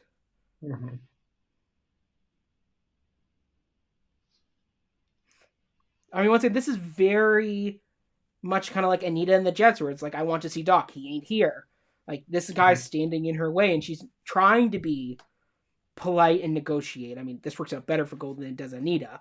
But, like, just that same energy of she wants something, they're in her way, and she is clearly uncomfortable. Clearly a lot of cues have been taken from this earlier project. Yeah. And okay, I lied when I said that Laser Wolf has the best beard in the piece. This guy's got a damn good beard. Yeah, this guy puts them all to shame. It's true. And the fact that we don't hear what he says. No. I mean, but this is still like out of a freaking horror movie. Like, just this close up of her running, we're gonna cut to in a minute. Yeah, like this shot right here, like the running shot, like it looks like kind of a freaking horror movie. Like they really do ratchet up the tension of this final part of like going into the third act of the film.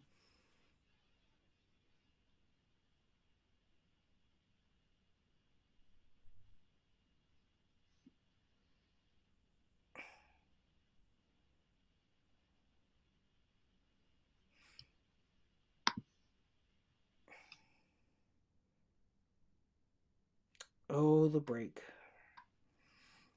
And of course, now this is the situation. And the fact that Topol doesn't allow himself to grieve in this moment.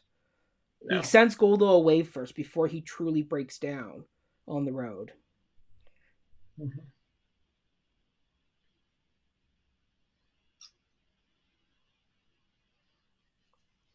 I mean, like, I mean, Ryan, I've told you my arguments that I don't think I know bad in this moment. Because the fact that it's like he still has two more daughters and a family in town. It's one versus the many.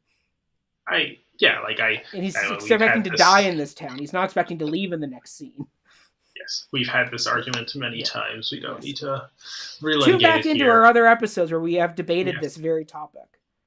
Yes, I'm of the mind that if we recognize him to be wrong from the present, we can just as easily recognize that he was wrong even in his own time. Yeah. And, the idea of she is dead to us, therefore we'll forget her, doesn't really even seem like accurate to the way we conceptualize the dead, let alone living relatives who were pretending are dead.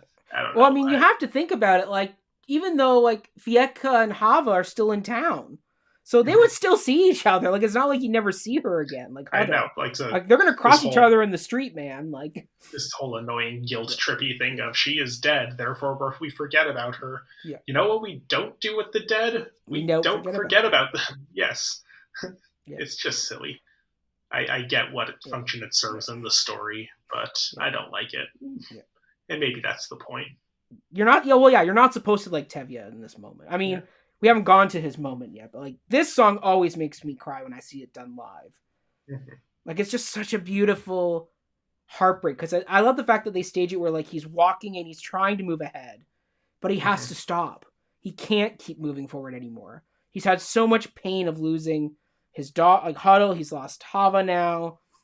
Yeah. He's lost so much that he can't shoulder it anymore. Mm-hmm.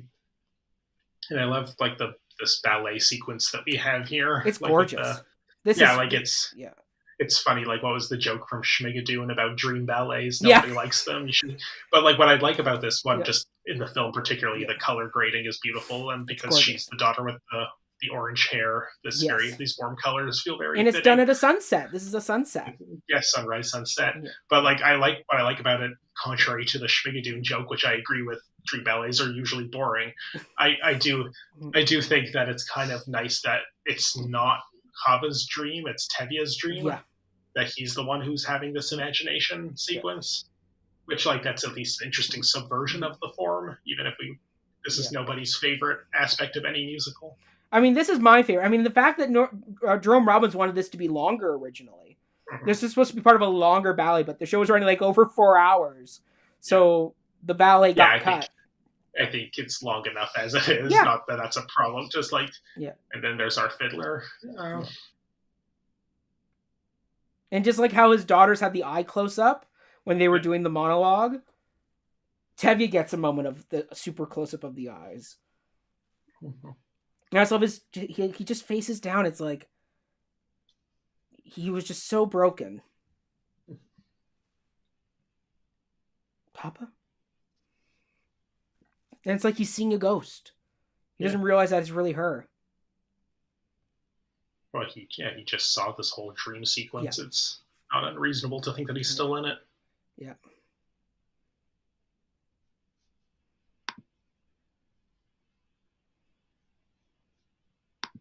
Yeah, I mean, this is the moment where the audience should not be agreeing with him. But we heard in the one documentary that the one night Danny Burstein was doing the show on Broadway, some audience members actually applauded him for doing this. Yeah, and the thing that like I don't feel like the framing of it in most productions and even the movie like do enough to like communicate that he is in the wrong. It kind of, if you are a person who's inclined towards the value of tradition, you're not given anything specific that will make you realize that Tevye is in the wrong here. Yeah.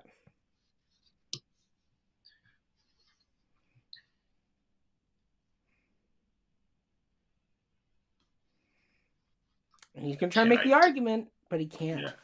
Like once again, this is his one moment where he chooses. Well, on one hand, he's choosing himself in the argument of I can't bend that far. Then at the same time, like Jerome Robbins always talked about the circles of like Tevye and God are one circle, then he's got family, then he's got the community, then he's got the Russians on the outside. So this is the one time where Tevye chooses the community over family. And it shows the tragedy of that moment, that this is what the cost is. You lose a child when you go outside the family. Yeah. No, Abba. There is no other hand. This is the one scene I wish I had seen Topol do live. Mm-hmm. Because God bless Harvey Firestein, he is many a great thing. But trying to do dramatic monologues with his very distinct voice didn't quite work for me. Yeah, that's fair. Yeah. Oh, Hava. Yeah. And I love the fact in the one documentary, they bring up the fact that in order for her to marry Fieka, she had to be baptized. Mm-hmm. Like, she had to full-on renounce her faith, Jewish faith, in order to marry him. What I would argue is that if Tevye would be accepting of the marriage, she wouldn't have to give up her faith. Fiedka would have to give up his. Because if the Jewish community would embrace him into their own, as Tevye could do. Yeah. I love this part with the two younger daughters that nobody cares about. And actually, I know their names now. Their names are, hold on, I can tell you. The names are Spritzka and Belka. Spritzka and Belka. What's the difference? Take your pick. They're both wonderful boys. I like their scarves. The fat one. The fat one. This is great that they all come. Yeah. Once again, this shows Tevye, even though he doesn't have the money, he is still an important man in the village enough that they all come to his doorstep. Because he has a relationship with the constable.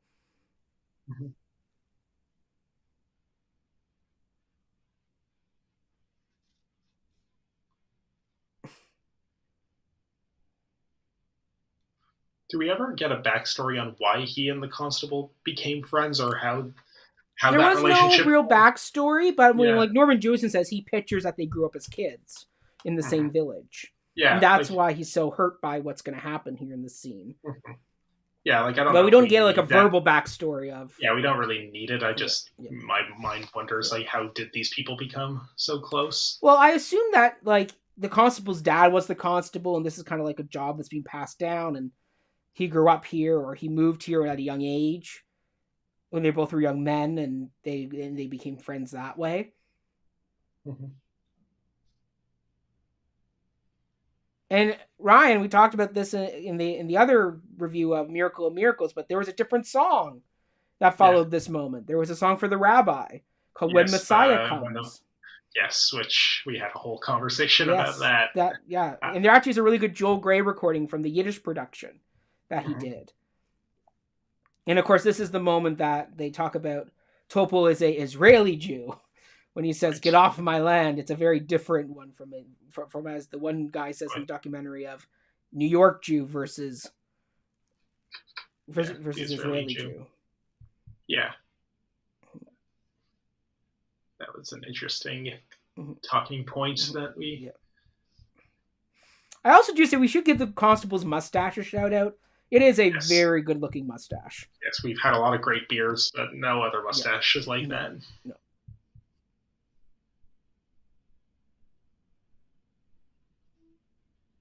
I mean, I don't know if I ever told you this story, but when I was young, my dad knew. So when Stratford did the production with Brent Carver back in the early 2000s, my dad knew the actor who was being the Fiddler because he had coached him in hockey. So my dad got to go see the show, and at the time we had a individual from the Ukraine visiting my grandparents' company.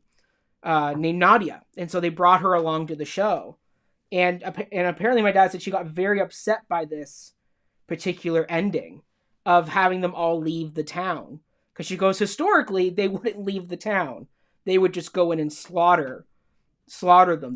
There was no leaving, like there was no walking down there with the Fiddler at the end, as it were. Right.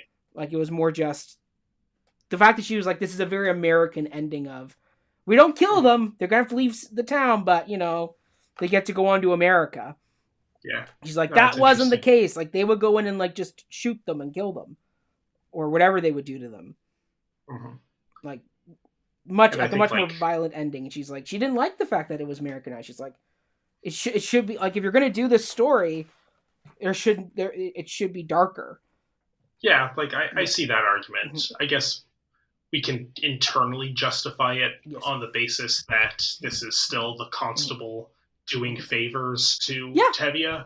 Yes. Like, yes, under different circumstances in different towns, maybe they would have.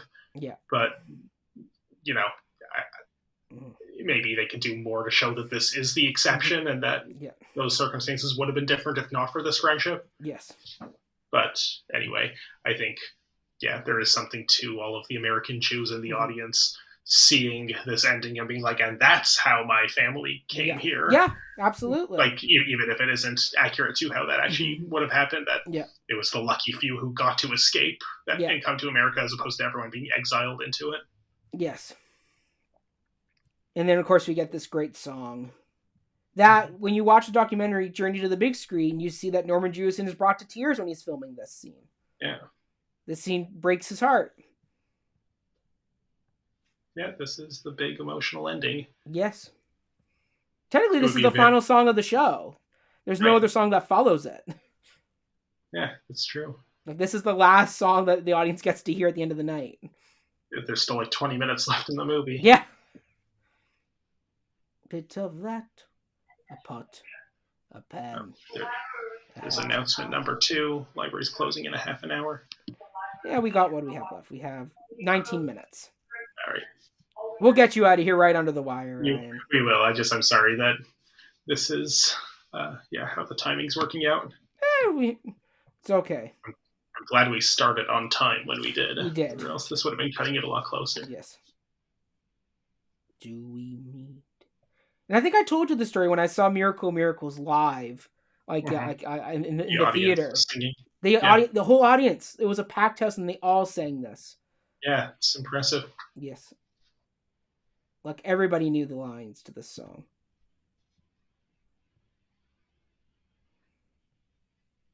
And the fact that this was just a chorus from another song that got cut from the show, that they just slowed down the tempo to make it more tragic. Like, this was supposed to be part of a song that was written, it was a letter to Uncle Avram over in America. And if you listen to the Yiddish cast recording, they do a lot of the cut songs as like bonus tracks. And there is a faster version of Anatevka. And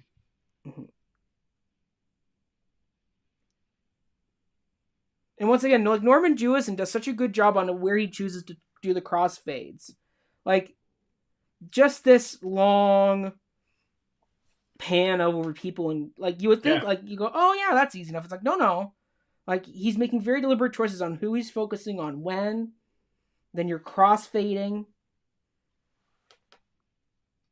Like, it's interesting because they're singing about the town, but the town is really just the accumulation of the people who live in it. Yeah. And, maybe whether or not it's historically accurate, the fact that those people can all scatter all over the world, mostly in America, and bring that town with them. It's not really about the specific land in a country that's hostile towards their presence in it. Yeah.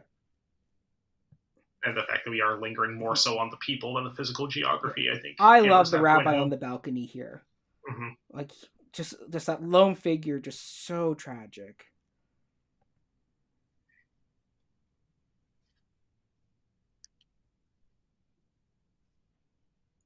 And then I love how Golda comes in at the end of, it's just a place. Yeah, well, that's exactly the point. And then the Tevye's final line of, this is why we always wear our hats. Yeah. No time to take them off. You gotta leave. Yeah.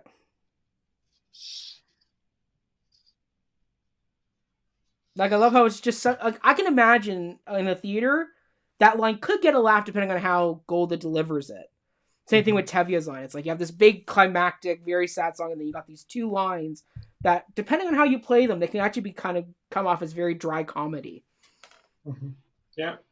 And I don't think that's a problem if it does. No, I think that's the perfect amount of levity you need at the end of this movie. And that's like, they always say classic, the reason why Jews are so, it's considered such a comedic folks is that, you're going to have to laugh through all the tragedy that was just described in that line. Yeah.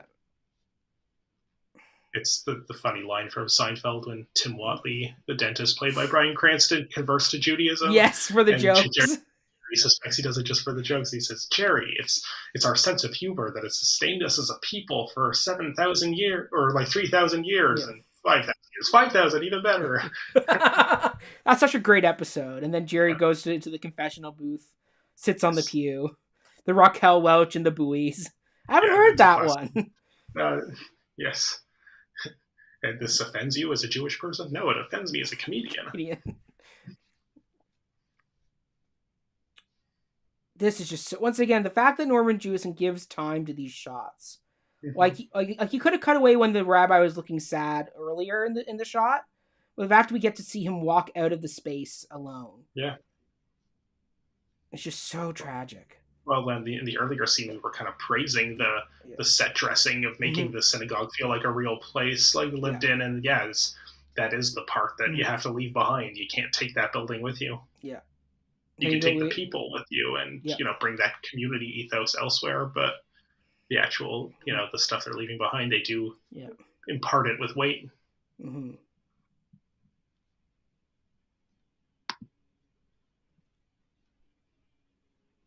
In fact, that there's a literal fork in the road they're splitting on. Mm-hmm. And now we can kind of get the curtain call for all the supporting characters here. Yes. That's a wrap for Villager number 3, who has a name and a job. Yeah. Now, the fact we get this kind of sign off for each of the characters. Like, Yenta, we know she's going to the Holy Land. Yeah, we're going to hear from Laser Wolf's going to America to see his brother-in-law, who he hates. We'll be neighbors. Why did you do, like, to kind of picture that Tevye and Laser Wolf somehow do find each other in they're neighbors. They live in separate American cities. That doesn't make them neighbors. Well, no, Uncle Avraham is also from New York, isn't he? I thought one of them's going to New York and the other's like Chicago. We'll see it in a second. Oh, Chicago, yes, that's right. Laser Wolf. But I feel like the joke is that they don't have the best sense of how big America is. Yeah. That's one village over. Yeah. Walking distance. Well, like Russia is huge too, but the Jewish communities are pocketed off into these small villages and shtetls. Mm-hmm. Yeah. And that's a wrap on Yenta. Yeah, Yenta's off.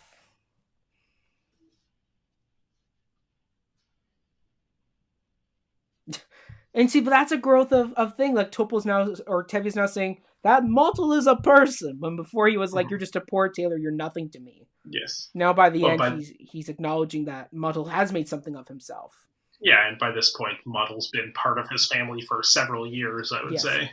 So he's had time to warm up to him. I would say at least a year, because we know it's 9 months to the baby, and the baby's really young. Exactly. So. Who knows if that baby came right away? It's sort of a timeline. I would assume it's a honeymoon baby. Sure. She was ovulating on their honeymoon. Why not? Why not? I'm sure there's some of that fan fiction. Let's just like that Golda and Tevye fan fiction. I don't want to read it.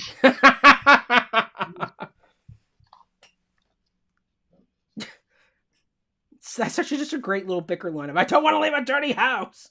And he's like, Frank, like, sweep the floor. Yeah. Oh, and here we go. Sign off for Laser Wolf. Yeah.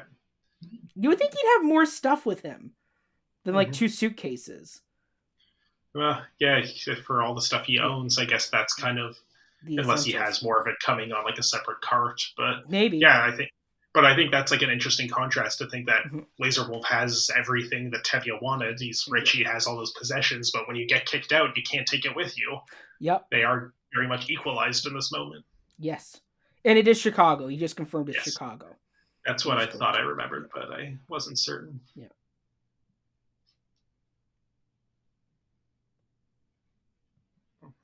I love this look back they give each other. Yeah. Where it's like, yeah, we may have hated each other at times, but... but, we're in the same boat here. Yeah. Seeing your familiar face and bickering with you made my day. Yeah. Big hug. Yeah.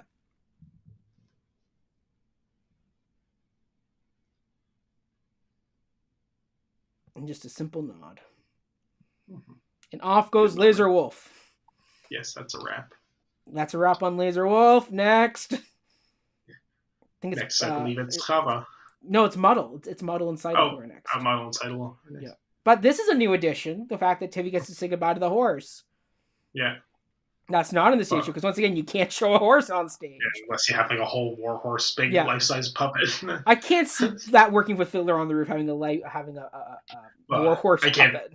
I can't see it working in any show that's not about the horse. That's why it works so It'd well. be very distracting. Because that is the main character, but to just have to go into that much effort to make those life-size puppets in a show that's not really about the animals, that would be a waste of budget, in my opinion. Mm-hmm.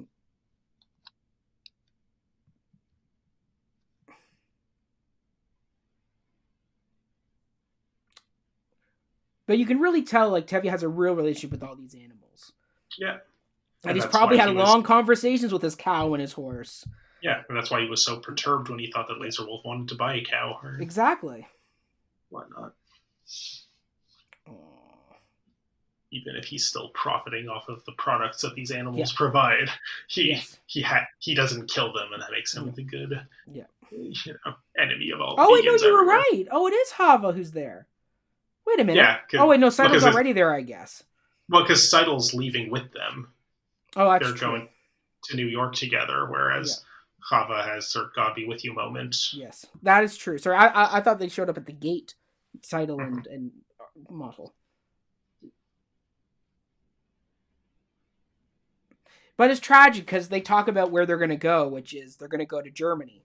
Or Poland. No, they're going to Poland. Poland. Isn't much better than no, because you know what's going to happen to them at the end. Like, they're going to move there, but then, like, that doesn't save them when it comes to World War II. Oh, yeah, which is still a couple decades off. But you would think that if they settle in Poland, and what's going to happen to them? It's like going to be a tragic ending no matter what we do for them. So the fact that Fieka leaves does show he has a good heart. Even though I do agree he should be the one to convert if you really love them. But I don't blame him because Tevye rejected them from the outset. I think he would have, fan fiction perhaps, but I think that he would have converted if he would have been embraced by the Jewish community and Tevye specifically. Whereas, the hope of that was killed in the crib. So like, okay, I guess you're going to become Christian if I'm not going to become Jewish. True.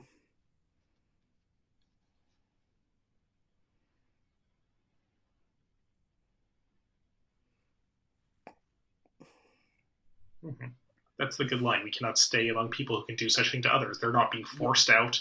The fact that he has a Jewish wife isn't the reason why they're leaving. It's because we don't want to support this. Yes. This state.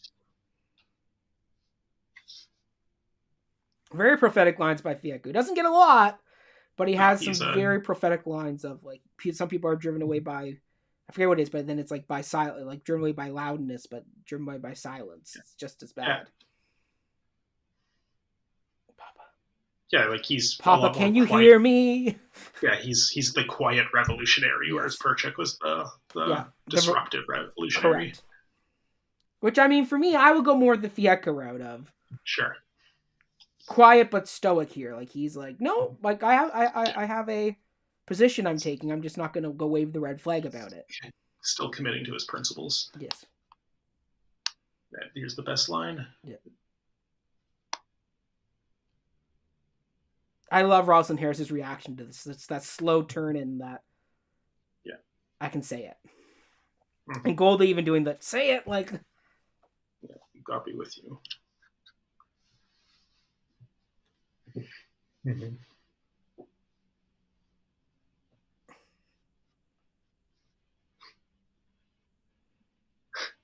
And that's a curtain call on Hava and Fieka. Yeah. Also, what was the thing with "We'll Write to You in America" under Jerome Robbins' direction? He made her say it like do that one line like 500 times. Yeah, because she wasn't giving it the right. Yeah, not a great. Like, once again, created some brilliant work, but there was a cost to that work. He definitely had some our whole discussion about that in the Miracles review. Yes. Okay, here we go. This is why I thought that they showed up later in the scene. It's because Model shows up later. Seidel's with them cleaning up, but it's... Right. Yeah, I remembered that Seidel was already there because she's the one who does the intermediary talking with Hava.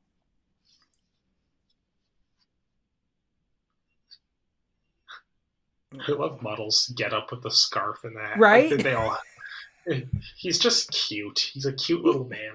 He's a cute little man. He's a cute little tailor. But I mean, hey, you're going to be walking in cold winter Ukraine. Oh, I know. I'd be bundling up too. I'm not faulting him for bundling up. I think I just think, yeah, his outfits are always fun.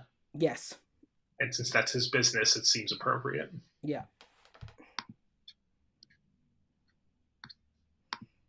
Off they go, and that's a curtain call on Seitel and Mottel.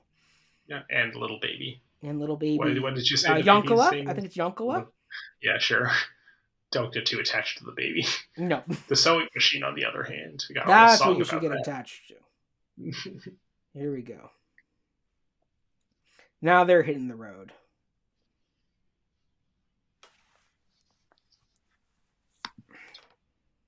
I mean, I can't imagine what that would be like having to drag that cart. Yeah. Like, dear God. Yeah, it's definitely physically taxing, to say nothing of the emotional. The emotional weight of this moment, too. Mm-hmm.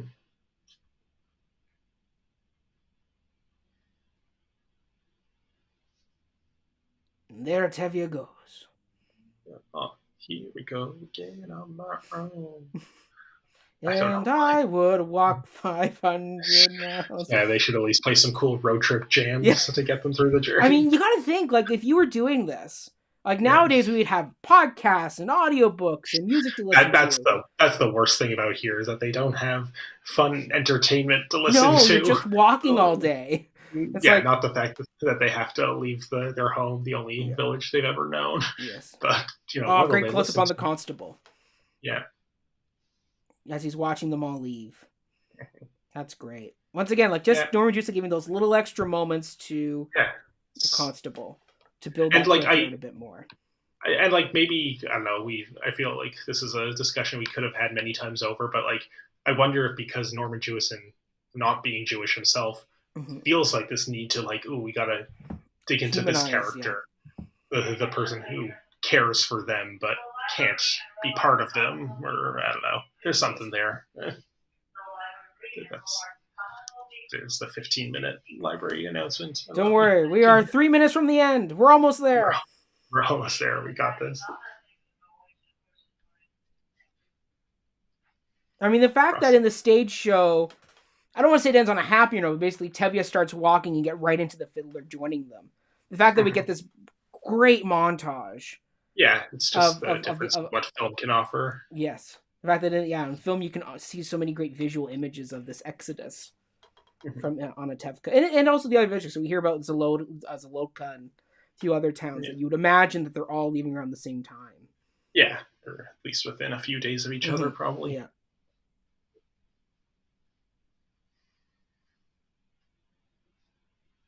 And get a barge here. Kind of great symbolism of the boats they're eventually going to get on to go to America. Yeah. Crammed with people. I don't, based on what we're seeing here, that's nothing compared to real historical photos. Goodness, you see those real photos. Getting crammed onto, that looks oddly spacious. Yes. I love this too. The fact that they referenced that this was the breaking of the circle, and that Norman Jewison really did want to make homage to Joan Robbins with the circle of people that is now breaking. Oh, there we go. Yeah. Now they're in a circle. In the circle at the crossroads, the two images counteracting each other. Mm-hmm.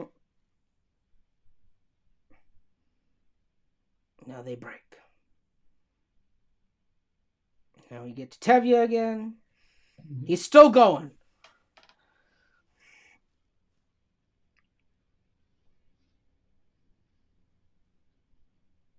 And who's going to join him? Gotta have your fiddler with you. You carry your traditions with you. Yeah. It's gonna carry on. I also love the framing of he sees the fiddler in the distance. Yes. Very similar to the framing of every time he does this on the one hand, other hand with one of his daughters. It's a good, visual symmetry there. Yeah. And then I love the fact that Tevye just walks off screen and that's the end of his appearance. Yeah. And the fiddler's still left a little bit some paces behind. Yeah. And here we go. Nice. Love that. Okay. Credits. The end. Woo! Good job, Fiddler. And with 11 minutes to spare, Ryan, give us a quick classic Ryan Barakovich send-off and your final thoughts. Okay, yeah, I love this movie's great. It's been a while since I've seen it many times before, but it has been a little while. Nice revisiting it here. I love that this is, because we talked about different movies that you and I would review in this format, and Cabaret was another one that we brought up that we may or may not still do, but I've seen the movie Cabaret once. I have seen Fiddler many times, so I feel like, and it's also been a while, since certainly been longer that I've seen Cabaret than last time I saw Fiddler, so I feel like I would have a harder time like being like, I thought so about this.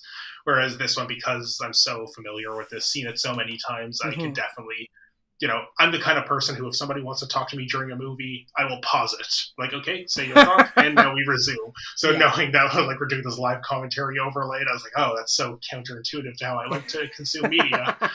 But you did very good. You kept the conversation flowing. You never stopped. Because it's Fiddler. Because this is a piece that I know well enough. I've seen enough times that I know what I'm looking at, even if I'm not giving it my full auditory attention. That's it. So I was happy we did it with this piece, and I hope people, the one person, and however many bots, enjoyed everything we had to say about it.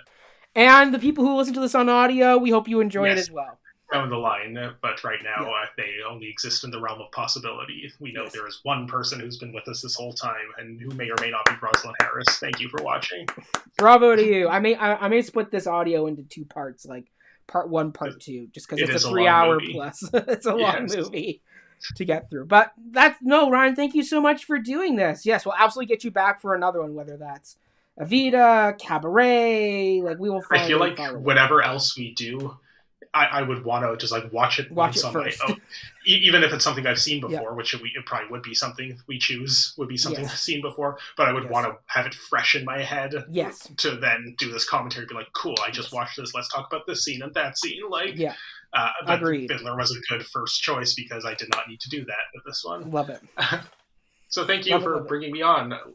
Anytime, Ryan. So nice to do this cross-pollination between Cup of Hemlock and Before the Downbeat, of which you traverse both worlds very elegantly all the time. Thank you. And Ryan, where can people find and follow you if they want to find and follow you? Classic answer, you can't. But if you happen to watch before or listen to, because it's just an audio-only medium, if you are a fan of Before the Downbeat and you like Mac and you have now enjoyed my presence, you can tune into all of our less musical theater antics over at Cup of Hemlock Theater, at COH Theater on Instagram, Twitter, Facebook, Cup of Hemlock Theater on YouTube, the Cup of Hemlock Theater podcast on all your podcast places, and check us out. You can see us talking about theater over there. Indeed. Yes, and you can follow me at Mackenzie Horner, all social media platforms. Follow, as Ryan said, Cup of Hemlock Theater for our other great content that we do. And keep staying tuned. We promise season 5 coming early, maybe in the next few months. You never know. Stay tuned. Indeed. But stay tuned. More to come. We will probably do another live commentary in the next little bit. And we will see you all in the very near future. Until then, everybody, stay healthy, stay safe, and sunrise, sunset.